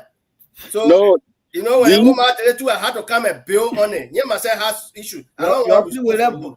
After you just said that, Bobby because Bobby are not spoken here. You just said. You guys have finished. You guys have finished. No, I'm done. I end right. Okay, Bobby. Yeah, Alfonso, thank you for coming on my rescue because I've been here for a while. Well, I believe it was good. It was good for Madam Gongro to come on, and we tell her thank you for coming. But I think a lot of people, everybody's saying it. You know, show is a show. We trying to build up this show. It's a top show, and politicians come here, pastors come here. We're going to bring diverse people from diverse backgrounds. So we will now, tell people the question they will ask, or we will ask when the person is coming. We don't pre-plan this thing before coming here. And we are asked some tough questions to tough people here, and we slightly let it go. But probably our mind is in some kind of move today, so we'll just let it slide. But we're having couple of questions to ask, and at the end of the day, we will now opportune to ask those questions. If the madam say is good, my first question was supposed to go to her was, for elections, we say the power is inherited into the people. It's the people are the voter. So who do we blame in women not coming to politics? Is a politician or is a citizen? Because they have their voting card. Who do we blame in this women not coming to politics? Is the way the women build themselves into the society? Secondly, Madam Gongro has ran for election 4 different times. Who has she built to replace? She lost 2 times, 3 times, and she claims she win it. So if she keep winning and they're not giving it to her, has she put another person in front to say this is another woman that I will build to take this place, let the woman run? Or it's only for she herself? If she not wrong, nobody should run. We know she already done been finger in the woman document for a long time. But again, if she already not want her to win, let's put somebody different there. Now she alone keep going and going and going. But I believe my brother Alonso today, I will fight for my police. Alonso asked a simple question. Probably it was too the hard truth, so the old man just pick it up from Alonso, and she's not coming back. So maybe we'll kick Alonso out of this show, not to be kicking our guests out. But it was good thing for the old man to come in. But I believe, she ended up the anger, and not those kind of things we want. It should be, we should play with each other. The question was not that bad, just to answer it, the way it's supposed to be. But when she gets too angry with this question, then some people are supposed to ask her hard question. Even if bring Baka here today, we'll ask Baka the tough question. Like she herself was saying, the government came on spotlight because of running against drugs, and the government is not doing well. But forgetting to know during CDC closing of their campaign, they campaign on the one push. So who do we blame? When CDC was closing, that was their big slogan, we want push. So it was not the people say it was CDC necessary. So those things, we have to work on it. She's our mother, so we give her, the right. But I suggest we shouldn't be fast to beg on behalf of our panelists because they ask a hard question. Thank you. So thank you, John. I will stop here for now until we move to the next one. Thank you very much. Elders Law, your internet sticking, so let's move from there and go to. No, I'm here. But then talk because what do your face sticking? Yeah, my phone is sticking. You laugh. Talk. Yeah. Again, I just want to re-echo what Brother Bobby just said. There is no, Edith live in the United States. I know her very well. We both the same church. I know her husband. We were attending the same school here. There is no hard question for any seasoned politician. All right? There is no hard question for any seasoned politician. Either, for me, my opinion, I don't think the response, the attack on our colleagues here was fair. If the man asks a question, he doesn't understand. I said we should leave the topic, right? Oh, I said we should leave this topic. We're now on the topic with people giving our so giving our opinion. I want us to move to different things. We're giving our opinion. This platform cannot just be a prayer and butter or cannot ask a yes or no question. Ellie, we will talk after the show. Then move to another topic on the show tonight, please. And then move on. We talk off the back. So we do you call it topic now? Because we're discussing with Madam I don't call it English. All people be like opinion. So which topic we should go to? So Alfonso, what's next on the I'm giving it to the host now. I'm waiting the host. Okay, let's go back to Booyah. We get Booyah thing coming on. Let's go back to Booyah. Okay, Booyah. Let's talk about Booyah. Your Kennedy and the other Kennedy, the other fought on the to the debate side. Let's forget about that. I am in conversation with my Kennedy. I spoke with Mr. Stevie Johnson this afternoon, relatively. He gave me the whole rundown of what happening there. This election right now has come down to Boris Ballier and McKennedy, Honorable Koto Kwagu. We are in the lead. Alfonso, when the era coming here, campaign has opened. When the era is coming out of trouble, Koto Kwagu or anybody that he paid the money. Koto men in Buto down there, they attacking our journalists. So we can't sit on the platform. We keep giving era. Then he did what? If you want to discuss Koto, come here, you pay the money, you discuss Koto, I beg you. Okay, so when we talk, look, there can be no Booyah politics, election discussion without mentioning me, Koto Kwagu, or any other candidate. And neutral people can discuss Kennedy, like CIWT can discuss a Kennedy, because he's neutral. For you campaigning. I have to give you. John, that man get thought now. Time going. Yeah, how were you? And I beg you, we say maybe to grab back. When we go, so no. So where we will go? And I will say a bill after the show. No problem. Today is not a good day. Today is not a good day. So everywhere you go, there, say no, that go this way. We got. Yeah, you can't go this way. You can't go that way. So where would you go now? No, we say the Arab bill.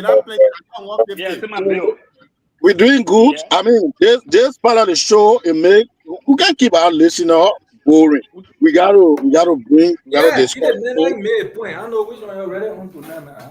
No, I only telling the era that was send his bills. No, but era, you know what send you bill? How you want to relay the show now? So why should I be the only one on the show to send bill? Because you're supporting Kennedy. I lost you to supporting Kennedy. DK is not supporting. Shadrach is not supporting. You're supporting somebody somewhere because you're on a cover. DK supporting Mekwa. Yeah, DK supporting Mekwa, and you over there supporting your Kennedy. Then what you want to say? No, I don't support you, Kennedy. The matter of fact, you start right here and say, and you have. Aloja, you say I supporting who? Mekwa. I'm supporting anybody that got relationship with J. Kun. All the candidates that got relationship with J. Kun and one that lost. Well, I did Disney. You see that? Mekwa is close to J. Kun. Koto is close to J. Kun. All the money they're using in the election in our place is coming from Kun. Everybody protecting their interest here. You and Chagra down there, they're talking about J. Kun and that. You don't want protecting you. But J. Kun is vice president. J. Kun is the one, in fact, when you get, you know that all that light Koto took to the district, they took it from a warehouse. From who house? From Jacob warehouse. Can you give all the clean to you? Okay, hold on. Always you want evidence on the show. You want to be talking with evidence on the show. 400, the 5 pieces of solar panel Qatar told in the district is 400 pieces. How much is for the solar panel? My man. Don't disturb me. Don't disturb me. $25. Okay, $25 times 400, how much? But Qatar get money now. Where Qatar get money from? Where Qatar get money from? You get Qatar money. So the thing that Jacob will take them from a warehouse, give it to those men and they go there and go camping. So they will go there a dumping site. What was those things in the warehouse? Qatar get money. Where Qatar get money from? Where Qatar get money from? Okay, so I don't D.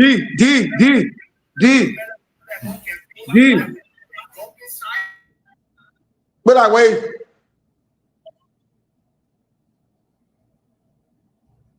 Self-proclaimed governor or guild governor. Let me say this to you.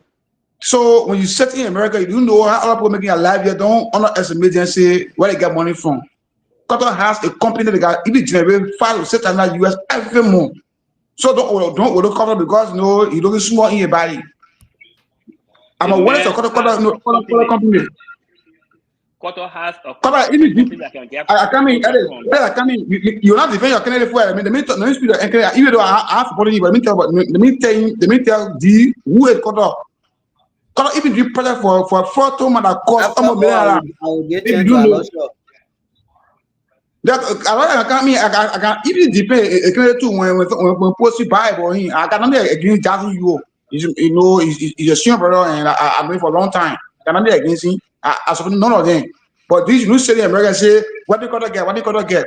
Qatar has a company that running. Qatar got almost 50 employees. He pay them every month. So let's stop. They're bragging about other people, starters and blah blah blah blah. And you misunderstood me. I didn't say Qatar didn't get anything. I said where Qatar get the money from. You tell me. I said the first my allegation was Qatar got the lights, the solar panel that Qatar and Luscious and Mekwa are taking to the district. They got it from Jacob warehouse. That's my allegation. Okay. I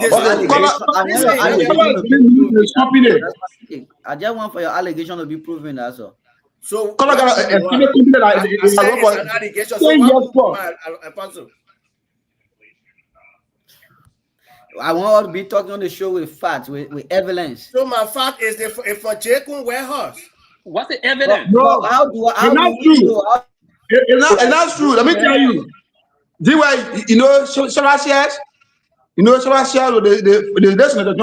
former sanitary. But start calling NDR people neo-nation. Why we? Yeah, don't get even. You got part about that.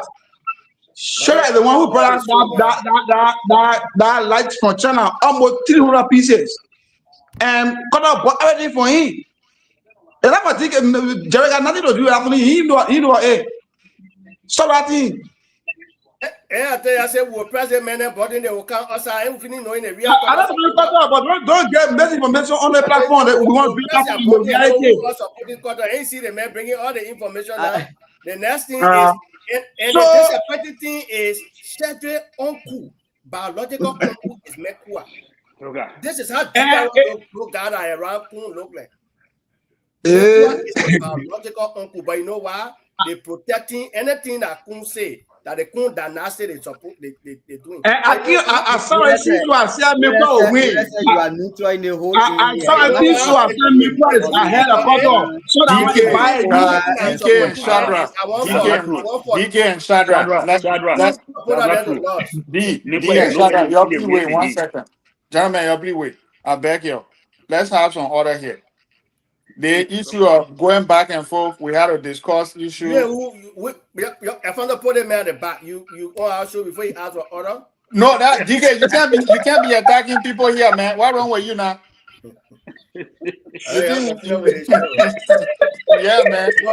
We just have rocket and to our show. Just so we have to bring some distraction because y'all don't want for DK to talk. Y'all bring Gonglo, y'all bring Ile topic. He will go back. No, but you know, the quarter, yeah, we gotta bring Mana Ide Gonglo top here. I want for quarter and Mekwa to win. The two of them should win. Then Jake will be I two people win. Is that for the 2 people win? I said I'm a choice. My man, you're taking care of the show now. So yesterday after the debate, there were some outbursts around in Buyao, and most of those Kennedys, those that did not attend, they were on their campaign, tour all around the district. And yeah, so I don't know.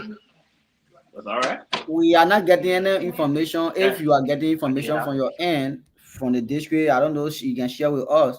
Shadra.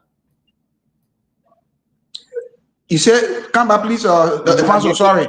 If you are getting any information from the district sent yesterday. No, not that different information since we discussed that debate outcome that was chaotic, and we all graded them very low because of their performances. No, I haven't gotten anything from there for now. So now competency and qualification comes in, even though election commission qualified all of the candidates, the 10 candidates in the race. And those things came, we were discussing somebody being educated, not educated with the 3 person yesterday. Who do you think best suit that seat for the people of Buyao? Okay, so with that analysis, to be objective and patriotic, as Buyao citizen, also citizen for Liberia, who wants to see something very important, society, people with logic and adequate discussing issues. Based on that debate, I'm not saying they're not competent. I'm not saying they can't prove. But sometimes there are certain occasions that people don't have to present themselves and go against them. And sometimes when they go up there again, they perform differently. But if you talk about the debate outcome, then we'll be great Tapamabia, because he composed himself, discussed national issue with no analysis that it draws everyone's attention when I listen to that video. The reason we grade the 2 parties very low is because of their immaturity in terms of presentation on a stage where their audience listen to them. They did not do well by presenting themselves, what they want to do and what they can do. They also speak that when they go up there, their outputs may not be that mature, or they are not competent, or let me say confident to stand among group of people to speak.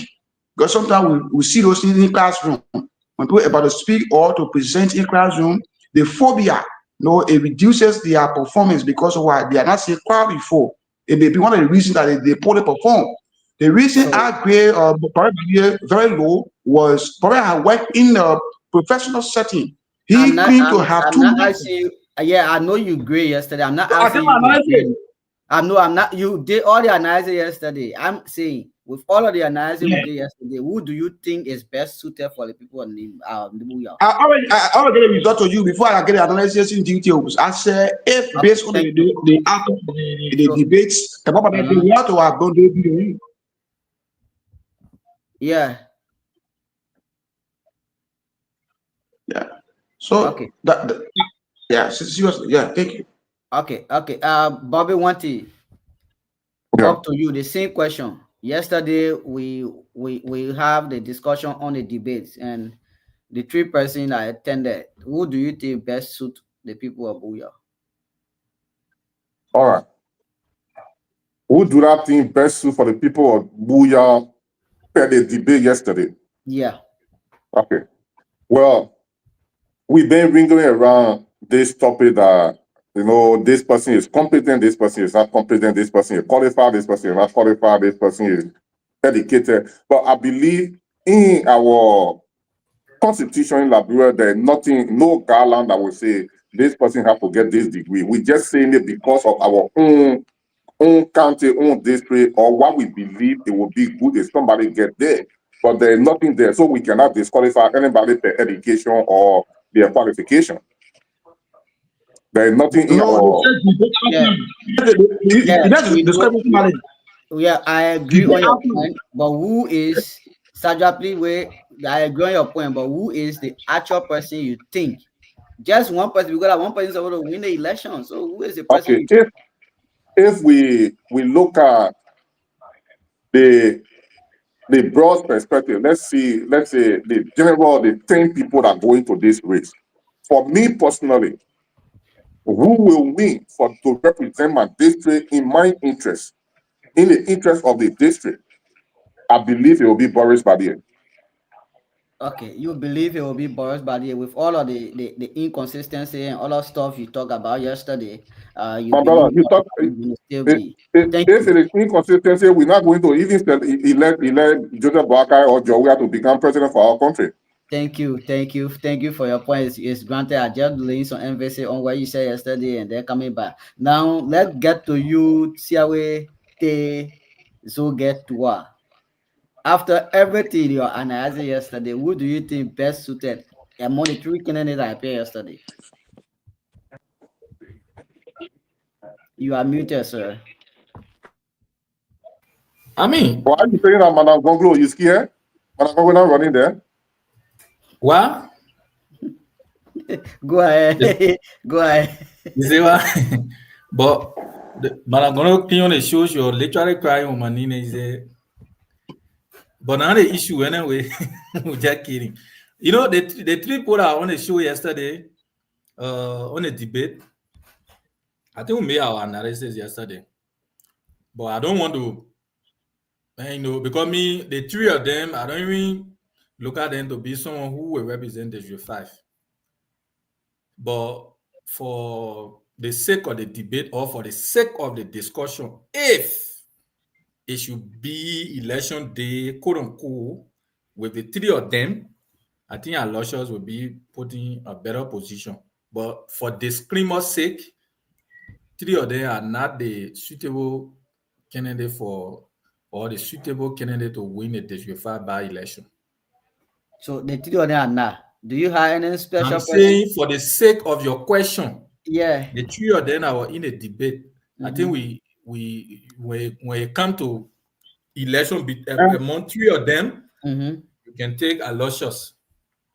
But on disclaimer to the you say Aloysius? Oh, Aloysius Mambia, right? And Mambia, Takpo. Oh, okay. Yeah, Takpo Mambia. Okay, because you say Aloysius now. But for this, we are going as per the debate, not what they do. The agreement performing in the district as per the debate yesterday. So I will choose Takpo because Takpo was very analytical. He was very objective, and to the point.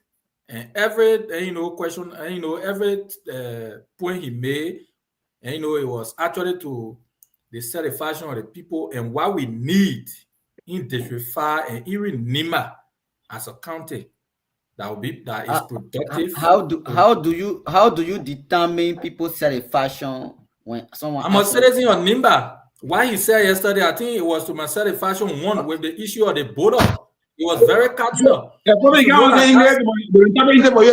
are need to interpret it. That you know that. I mean, I understand English. I know what you're speaking. That was one of the key aspects. Do you know that the smuggling of drugs in our country, most time is from those borders that is not protected? Of course. You got borders in the countries. You Alfonso, you live in Uganda, you get leg gang, you get Zwame, you got a lot of borders. Just in Uganda alone, you get more than 3-4 borders around that going towards Guinea.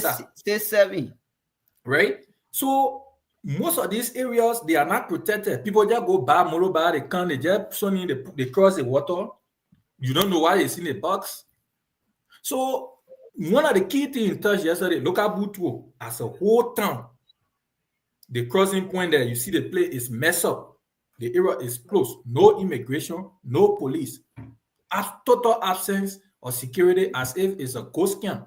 So he touched a lot of key things that require is a key policy that the government need, even to upbeat the security sector. It requires, because in Butua, I stand to be corrected. I don't know whether we got police station in Butu. Koga base certain thing there for them. So now, even the Butu that is a bowler land, we don't have the army, we don't have the police presence, we don't have immigration. Police officer is on there in police officer to over 60,000 human beings. How do you reconcile that? They can hold that man, be one day, finish, run away. Thank you. Yeah, Thank you. Yeah. Yeah, thank you, Siawete. Yeah, let's say even though you wasn't on the show yesterday, but I know you witnessed or you watched the debate, replay. How do you grade them first and who do you think is best suited, the three candidates? So in terms of grading them, I will start from the least going up. On the third place, I'll give that to Quarto. And then the second place, I will go to Boris. And of course, Takwa will be at the first place. And if the outcome of that debate was to hold in District 5, Aloysius would have emerged as the winning candidate for electoral district number 5 to represent them at the Capitol building. The issue with Takwa is that Takwa is a professional person. All of them in the race are professional persons who belongs to a specific disciplines in the line of duty that they have performed. But when it comes to public servant or engaging the public, Takwa have more vast knowledge. His assertion yesterday shows that he's more kind of like a ready person to address and tackle some major issues within the county and that of the district as well. But that is just it. Because looking at the general perspective of the election in a few days to come, I'm afraid that people will not actually go for what they heard yesterday, but they will decide to do what they have been told to do. But I urge all of them, because Takwa is my candidate, I urge all of them to vote Takwa Mambia to represent them at the Capitol building. Thank you. Thank you. Thank you very much. I know Ella Law. Should I ask you the same question? Even though, I want you to be very realistic, patriotic in the whole stuff. I don't want you to be biased. Maybe Pastor, hold on. We know that the law is coming strictly to his support base. Quarter. You lie. You lie. That's not true. So you say it's not true. They just put you in that shoe, so you can agree. You can choose your candidate over everybody. But let's be sincere. So here's the thing. Candidate yesterday. No, listen now. So I want to set a basis, then you answer now. When you look at the three candidates, posture, everything we analyze, everything yesterday. Right. Their output. If you look at them, who do you think best suit, without being biased, best suit the seat of that district? You're not going to put me on the record. I think that's what you're trying to do. But here is the thing. In this election, we have, actually, Buea as a whole, we have a lot of competent and experienced people in Buea. I can tell you, Samson Wuna is one of those competent and experienced person. But his message had not been able to resonate with the people of Buea. Takwa is a really good person. And my problem with these people are, for some reason, their message, they have the experience, they have the education, but their message, for some reason, had not resonated with our voters. And one of the reasons is, like I said yesterday, they always wait, and then at the very last, they come in, which is not good for election, which is not good for them. That even they who were here tonight, Since the election, what has he done over there to Let's create an go back to awareness and Booyah. everything? No. Yeah. Let's Listen discuss now. Booyah. No, That's my analysis now. Listen now. no, The they are people, not. they are all. We When have a you lot answer of. the question, they get but 3% forget about either story will beg you. Okay. Just So don't divert the conversation. no. I'm saying something that is real. We had a lot of competent people, a lot of experienced people, and people with good educational background. But their messages have not been able to resonate with the people. They have not been able to live with the people. And at the end of the day, we will end up electing people who we can always think twice about voting for them. In my mind, if Tapo had lived with the people and knew their needs and wants, I think he could be the best person to represent Booyah. Over your Kennedy. On a very serious note. No. Over You your see Kennedy, now, right? then you get him invited to McKennedy. Over your Kennedy, right? Not over McKennedy. McKennedy is also experienced. No, I know. You said if No, you live in a district and understand the no, my needs man. and wants of the people, We you can be all the here, best person. we all here can reason. You're trying to put me And on the I record. want to say to your statement before I forget. I want correctly Sonny statement in your deliberation. Mm-hmm. Yeah, you said that you said the candidates messages are not resonating with the people. I just agree with that. The only aspect you should know based on is some of them are not living with the people in the message. Well, why would that's you the same disagree thing. with somebody's statement? That's it. That's a No, view. no, That's how you see it. That's how I see it. No, we are all we are not invested on the reason is message resonating different and living with the people. I agree with that. Listen to this. But message the Something live with the clear. people. Listen to me. No, you can Something hear live with the message, people. but it's not go down Something well with live you. with the people. You know that. But his message had not been able to resonate with the people. I accept you, Ellis. I accept that. Yeah. Understand that. So with the people from here, they had two serious problems. Number one, they had not lived with the people. They don't know them, and the people don't know them. And when any message they bring out, it doesn't make sense to our people. The first thing is me work with people don't know them. They not live with the people. That's the major factor. Okay, it could be but again, it all comes down to message. Your message, your campaign message is important. Let's just make it with our hairline for tomorrow morning. That Ellie said, "Tapo will win over Qatar." That's it. Argument. The message is not the problem, but the messenger is the problem. The message is good, they heard it, but the messenger is the problem.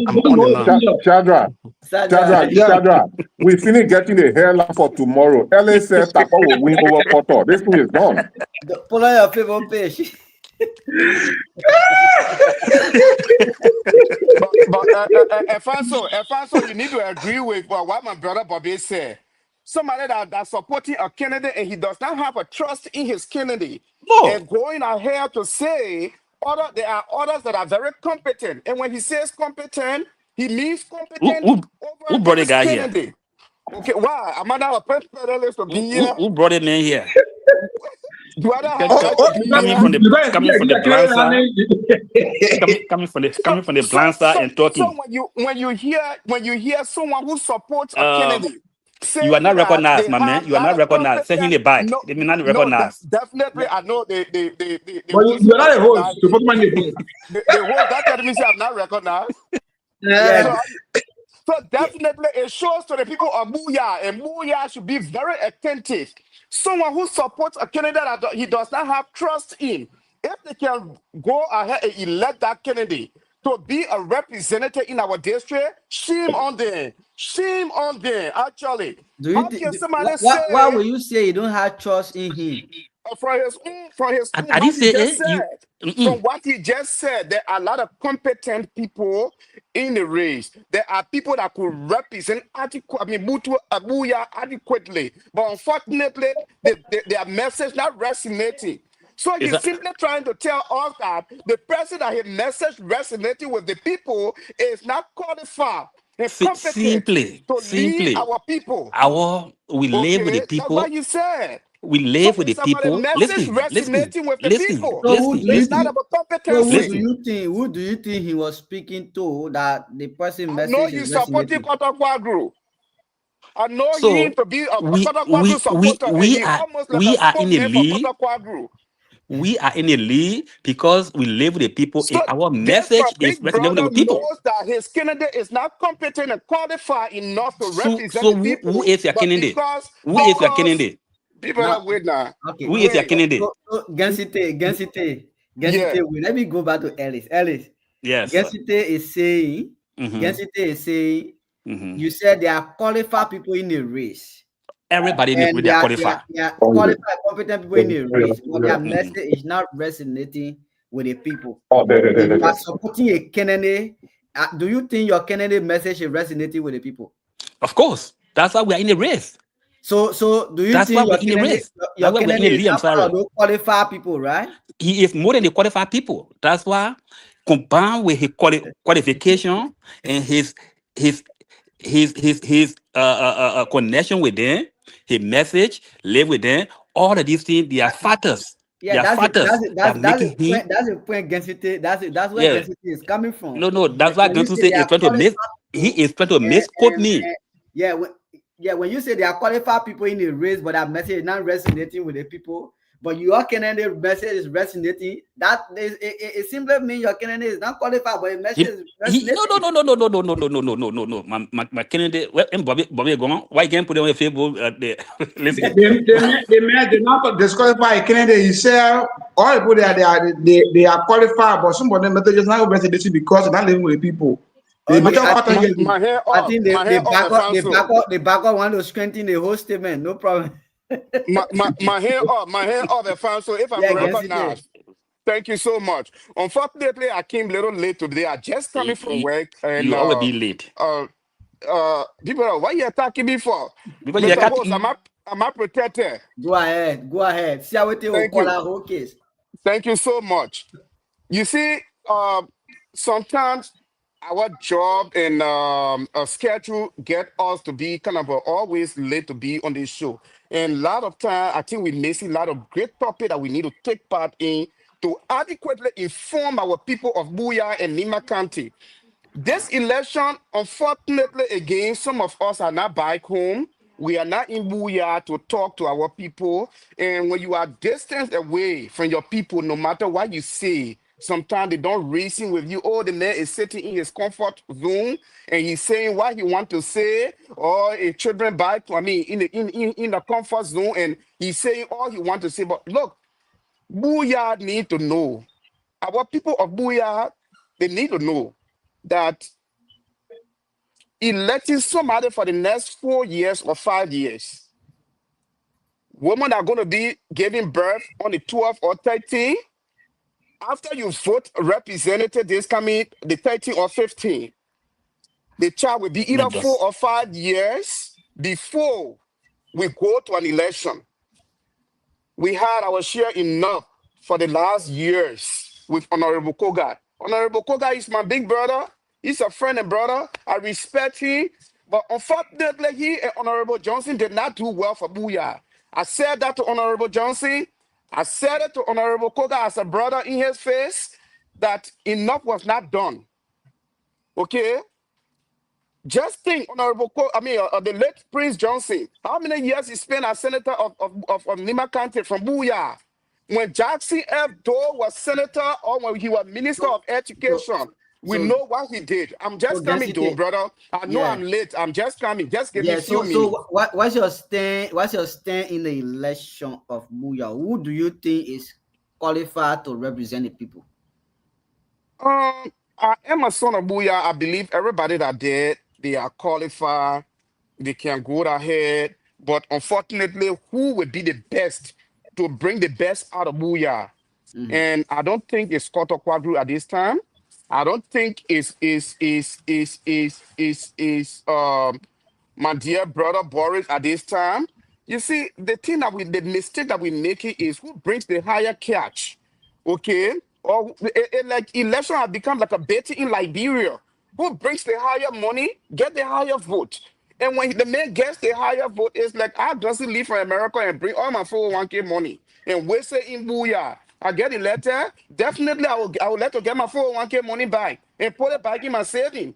Okay. Or when I credit, I will take that credit back. Exactly what happening in our district. People need to understand. This is time to elect Honorable Joseph Goya Daguway. So you so you just so all the whole thing just saying something around Joseph way, right? I made all of you to laugh because really. No, that's my third time hearing the name Joseph. Is he in the race? Election. You are the third person. Is he in the race? To elect Honorable Joseph Goya Daguway is he in the race? Is that screen right? Is that screen to hear Joseph Way name? Is he a screen? No, I mean he's one of the candidates. Just that he are not being quote unquote.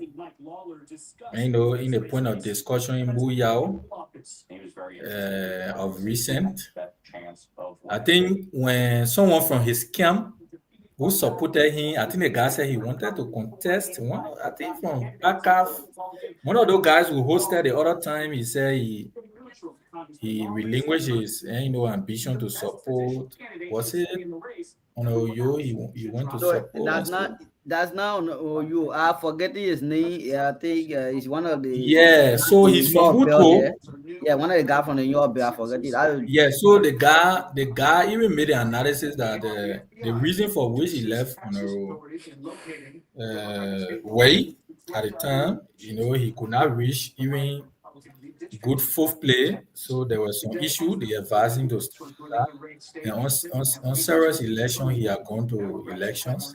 He had not even gone to the fifth play, nor even third play. So they kept advising him. So they kind of hit an election where yellow machines are playing out, lapos, rehabilitation of roads. So I mean, it is election anyway. So for me, what I see is, like he said, politics in our era now is has been, I mean, hugely categorized, by money exchange and what have you. So with the likes of Koto, who is carrying, I don't know how many yellow machines, carrying dozen or bay or lapos, So I mean, for me, on a way, he's a candidate, but with no disrespect to him, this election is very tough with a kind of space. There was no time to mobilize resources. So I'm even for the first time seeing his supporter anyway, because even from opinion pool back home, they bought a Bible. They bought one city. No, he's not being bad. No, he's not being bad. He's being realistic. He's not being bad. From opinion pool, even back home, we are not heard his name. Man, the reason you heard William or recent is that our politics in Liberia. I'm not attacking anyone, right? But it's my bad deception anyway. The first time I monitor when William went to make donation in District 5. I think maybe I will cut that video and send it to you. William was asked. He said because of this, the pending by-election. So I think Adol Okoga was just elected or before his election, prior to election. So the journalist posed that question to him. Why he said no, he's dead doing it for humanitarian sake. But mind you, after a few weeks, the next thing we heard, he was coming to the election. So what I'm trying to say is that it's almost like the higher bidder now. Almost that people are bargaining and all of that. But as a matter of fact, the election in District 5, any way you turn it at this point, for me in my mind, the three top candidates now is Honorable Mekwa, Koto, and that of Boris Badier. The reason why Boris came high into this election is, the formula St. Brown usually used in District 1. That's the same formation they shifted to District 5. And Qatar was forced now to push. And the same thing to Mengwa had to carry yellow machine. The guys are pushing each other. So the people who had the financial strength are people who are making the case. And mind you, our society now is polarized. The people won't reject the project because they need it. To come from how they call that place to go to the poor, getting their lay paved road. The argument could be, it's a standard, the fact is, yellow machine putting more blade on the ground is going. The people will move. So for the first time, again, on a way, supporter, I think is good. I think it shows loyalty, and it's good. It's good. It's actually good. Thank you very much for your analysis. I know your analysis. Can I buttress to my dear brother? I come in. So No. long in your interest, I know. Yeah, I need to buttress. I need to for your analysis. I need to buttress to A. I come in to you now. Thank you so much. I come in to you. So your analysis it was fair. So before I can come to density, I want you to analyze a statement made by Ellis Law. Then you do everything with your conclusion. All, I mean, the four of you going to do it with your conclusion, right? Ellis Law said they are competent and qualified people in a race, but their message is not resonating with the people. But his Kennedy is even when I say that they are qualified people that are even more qualified than his Kennedy. But their message not resonating. How do you actually understand what he said? How you understand? I'm going to read in the chat room. Yeah, we'll soon be going. No, they're not about going. Just read in the chat room. So what you can say right now? No, you got to the platform. Because small, and I'm in the chat room.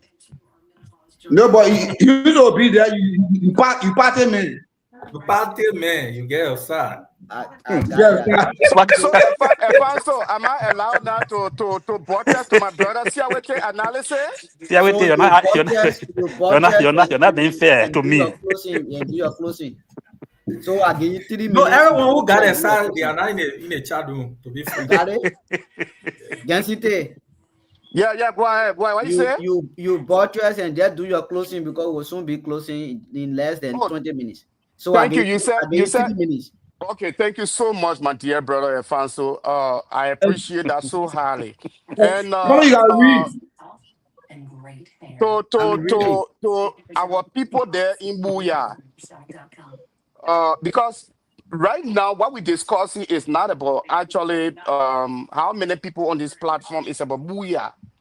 Booyah is my birthplace. When you talk about citizen that are 100% Booyah citizens, some of us fully, adequately represent that category. I'm from both Niquia and I'm from Yor. Unfortunately, some of us left that place for some time looking for greener pasture.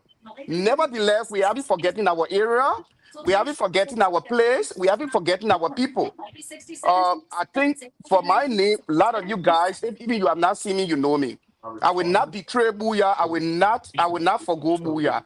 When I bring about Joseph Goyadavi way, my brother, I'm talking about a child that knows the history of Booyah. Okay, this is the man that started his primary education in Buto Public School. He did the same model that people doing today, taking cocoa to carry across and bring it across. He knows Booyah problem. He knows Niquia problem.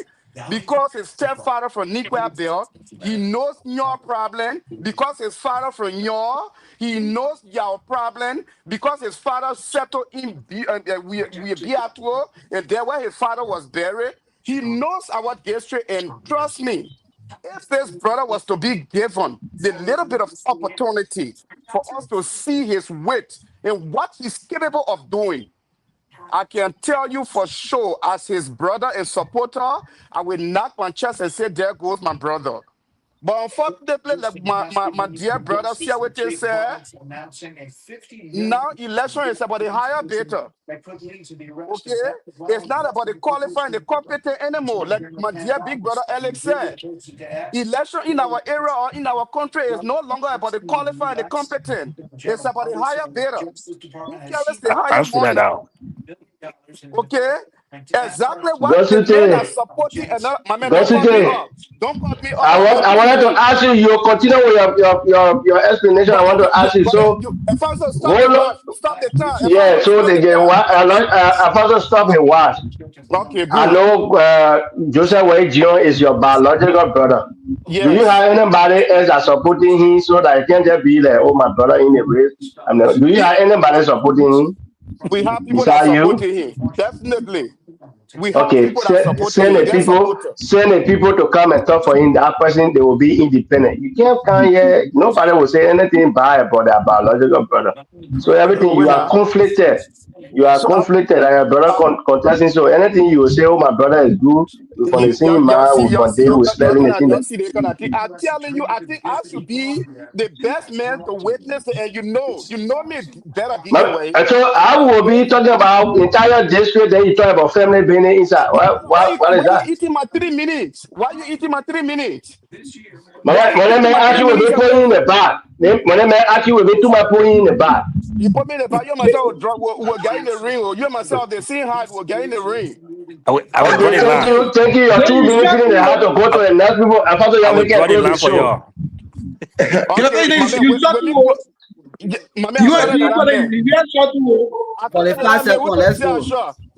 Okay, thank you, Alfonso. Don't matter me hijacking me. Two short people.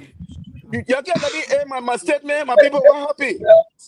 Okay, like I was saying, right, my dear brother Alfonso and Siawete, when you talk about a boy, a son of a district, that's how you know who is the son of a district.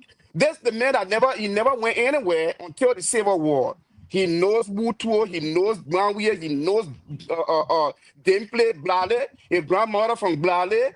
The people of Blale will be very proud today when they have their grandson being a representative and taking the best public school there. The people of Dimple will be very proud when they can look at their stepson, his stepfather from Dimple, from the Gunsi family. The people of Granwier will stand there tomorrow to clap. So I'm telling you, he represents Bob Liquia. He represents Yaw, he represents Yao, he represents Wuye. I think Honorable Joseph Goyadagu would be the best person to represent our district at this time. Thank you so much, Alfonso. Thank you, Siawete. Thank you very much. Thank you. Let's go to you, Bobby. We got 2 minutes. You can do your closing. I said, boy, 2 minutes, 4 minutes. I said, Bobby, 2 minutes. Even Bobby himself will campaign for Joseph Wade. That's my brother. Oh, why? A dream. All right. It was a good show. Thank you, gentlemen. We always come here to enlighten the minds of our people. I mean, for me, I always say that it doesn't matter who wins this election in District 5. It's a 4-year contract. Whoever wins, District 5 wins that we know. I have no personal problem with anybody. At least, the people, they are there. I just hope that election come every 2 years so we can get those kind of yellow machines going to our place all the time. It will help us. But like Ellie said earlier, I think I will, for one reason, I will agree with Ellis on this show today, that we have qualified people in this election. Like he instead say his candidate or Koto is not qualified or is not good to run. I think we got to use this thing tomorrow on the page on the newspaper on our front page. Like Ellis have already disqualified his own candidate. But it was a good show, gentlemen. Thank you very much for today. Let's keep it up. Let's do what we can do the best. All the thing we're doing here is our own analysis. We are not experts. It's what we think is good, but we believe. For me, I pray and I talk to everyone in District 5, where I'm from. The election that's coming up, it should be peaceful. The election will come and go. Everybody that's taking part in the election, we all are intertwined. We all are brothers. We're from the same place. We are connected somehow. Thank you very much. It was a good show. Thank you. Thank you very much. Let's get to you, Eda. And I already pledged his support for Kennedy. Why you still bringing you on? But he's supporting Takwa down. Yeah, go ahead. Continue. Takwa, my brother. Yeah. Alfonso, it was a good show tonight, but unfortunately, we have back and forth with our guests. And like I said earlier, this show is not a place to come and ask yes or no question. When you are invited on this show, you should come prepared with all of the questions. And one thing, with all of your answers. And one thing is, we are not going to be on the same side. Some of us will be on the other side, the left, while others will be on the right side. But we want to know what people thought of you. We like to bring out stories that are long gone, or maybe that you have forgotten about. We'll bring it to your attention. But it should not be on the basis of coming to attack or insult our co-host or our colleagues. This, I don't think it was right, but we have to accept it as it is. With the issue of Booyah election, with 5 days to go, I personally will, in this public manner, ask everybody to exercise restraint and let this election be very peaceful. Booyah has a history of violence. And I know this election is a really contested election. I think one of the expensive representative election to be in Liberia. We want to set it up and set our history. But let it be peaceful. Whatever the result will be, let all of us accept it and feel that Booyah has won. Thank you so much, Jeremy. Thank you. Thank you, Eda. Siawete, 2 minutes. Siawete already. Siawete not finished. No, Cedric, I'm not talking about No, he asked me question. After you finish talking, when you're talking, I don't. Hello, Shadra. Yeah. I think the two hosts, Gion and Alfonso, they have certain things in common with Siawete. Siawete they will always give him the time. He will always give him the time, and he never go in the back. He never go in the back. My brother time is me. I mute his time. I pause the time. You can still continue. Siawete, why all those people that support Idede against you? What happened? Well, the reason why they give me time is that most time when the conversation going on, I can sit and listen till they get to me. Probably I believe in the doctrine or discussion. That's why, because I don't just talk. When it's not my time. So you simply saying we that can talk before we are not. We are not. No, see. That is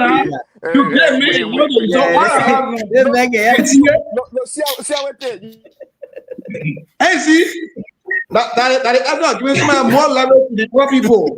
So everybody on the platform, I know. Don't mute me. The host you stop muting me. You sat there and said we were that intelligent. Okay. No. Now I said, the Niger insulted us. No. You not get me. Don't go by the doctrine of discussion. The reason when people go by the doctrine of discussion. I take it back. And he said we don't go by the doctrine of discussion. Take it back. Okay, already take it back. No immediate. Go ahead. Yeah. So thank you, Alfonso. It was a good show today. What I want us to do is to just put beyond what happened today.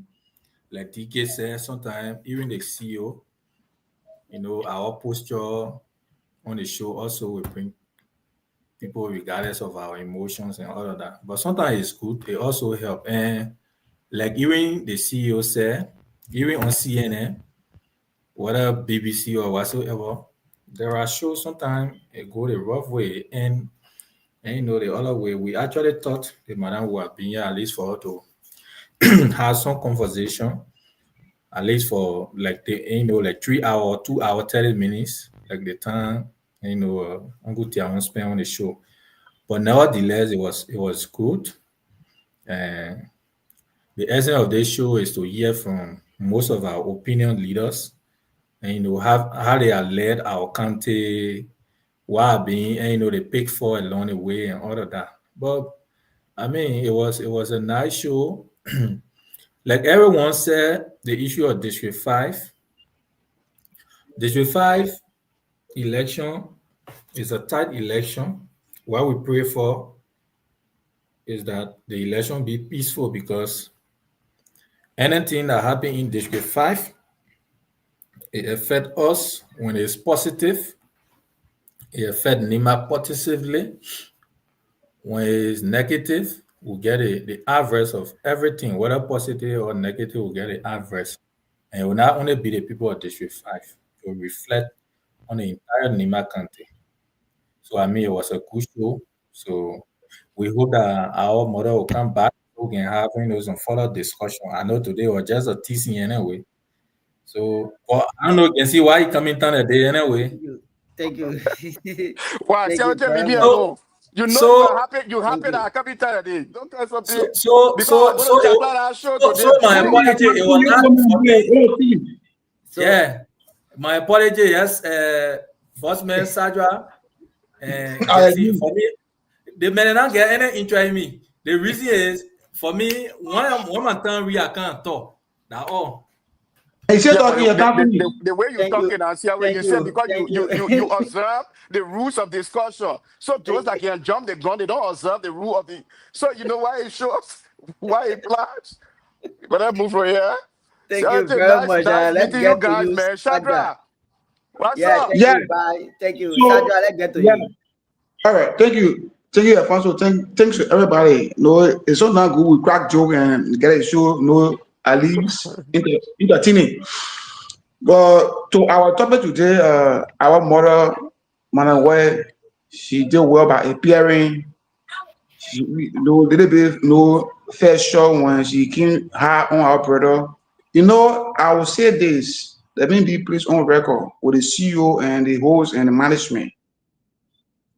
Show around the world, including Liberia, even BBC. I will be one. I will be on the show. I will be a senior call on BBC Hard Talk to ask a tough question, and to the point. It doesn't mean that you're respecting them. I'm not saying what Elijah said was true whatsoever. I was not in that meeting, but he just laid basis and asked his question. He just level hold as a city politician to answer the question professionally and tell the public, no, I did not do. Simple. But to go by describing the man, speak out of ignorance, out of knowledge, for me, to be real, it was not professional on our part. Yeah. So secondly, we as the panelists on the show and the management, the CEO, gotta be very slow in responding to no guests, no concern, especially when we stay on air. Because sometimes they will use that emotion. If you get on your panel, doesn't mean that you are putting in that no share that they shouldn't ask hard questions. This is a political platform. This is no professional platform. People can have different issues and concerns to be addressed. People are asking questions based on how they feel society is feeling. That be real. So being objective or as it doesn't mean they're disrespectful. It allows you to clear your side. I did not do it. You get a reason why you never did it. Simple. You don't have to go as long as describing somebody. They are no knowledge. The XYZ is that professional on international media it is. Now, man, we appeal that you can't buy next time to be moderate as a mother to address our children, even in your own house, so children can irritate you. But you born in, you can't get angry because the child did something wrong. You got to bring them down and get them the education they require to be respectful the next time. Everything they are very respectful. But to come on address people that are on the international platform, then immediately see you there appear, one of give all instruction what to do on the platform. It's not just to us. We are professional people as well. Yeah, we deal with people. We talk with president before. We ask hard questions in a respectful manner. And we have some issues here that go in the chat room and discuss it and come back here. But it shouldn't be here. Come on and post on top. Oh, you should discuss the topic. It was wrong on the host and all the management that aspect. And that's why we no disrespectful. To the issue of Booyah, my brother, Booyah is our birthplace. Someone who grew up there. Someone who lived there with the people. Like I said to Alex, it's not a message, it's not resonating. But it becomes we are disconnected with the people, and we are not in that person every day. it will go against you. If you take a good message to them, they will not buy it because they're not seeing you almost past 10, 15 years. But why? They're seeing Cotton every day. Cotton have more project in that district that is sponsored by the vice president, before them. Even the other, people, probably, projects. So seeing the people every day, it get them level to interact with the people to know that concern. So it doesn't mean that message, John Peter get not right or not resonating, but the messenger is the wrong person because they're not familiar with the messenger. That's the problem. That's the issue, major factor in that national election. They're not looking at what you speak, what they put in, the answer you made, everything is fine, but they don't know you. So they feel that they're close to Qatar, they're close to Mekwa, they're close to Bobby, because those guys are in the desert almost every time. That they reality there. So you were 3 guys stand a better chance of another win. Like somebody said, Mr. Mekwa is my biological uncle. My late mother, we just passed a few months ago, little brother there. I'm not here, it doesn't mean I hate him. Qatar is my best brother together. I know Qatar most of the activities. So when I want to do a Qatar, what got the money from? Qatar got money. People that always attach that ball to the VP. Qatar making money, living money. He has people like almost 10 years. People working for him. But yeah, he offered in the district also. Why limitation whatsoever based on I have no idea about him, but I don't know what of them. But I work together for 10 years. I know him personally. You know me personally. I'm gonna speak about him. He will not deny it. But everything I said about Boris is a reality. So let's pray for peace. Let's pray for those who are delivering. So let's get some development to go there. Like Gefete said, I came on the show. I hate Coca more than 15. Oh, tell me, say Coca owe you. I say he does not owe me. He got nothing for me. But when you follow people, he expect to do right. I fought for him. I expect to do the right decision. So if you going wrong, I will hate him. It doesn't mean I talk about mistake. Doesn't mean I hate Coca. And now Coca thing just 5 years. I went in my share because what all he said, MDR not coming to say that lie. So it means what Coca is saying is true.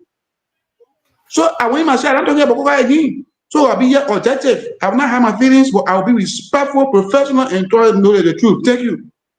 Thank you very much. It was a good time having all of you here today. It was a good show. I much appreciate all of you. My man, see how it is. Send me request. Shadrach, send me request, man. Okay. Yeah. What is on Facebook? My name Gunsly, you see Gunsly there. Move from here, man. What kind of question? Every day we'll see. My man, I want to know the boy. I can't get the boy. Is it I'm telling you right now, but y'all making Madame Gongo to be the veteran instead of y'all making our brother Alosha to be the veteran today. Alosha was actually the veteran of what went on the show today. He was the veteran. But that let it go. I was not here. Yeah, I was not there. It's okay.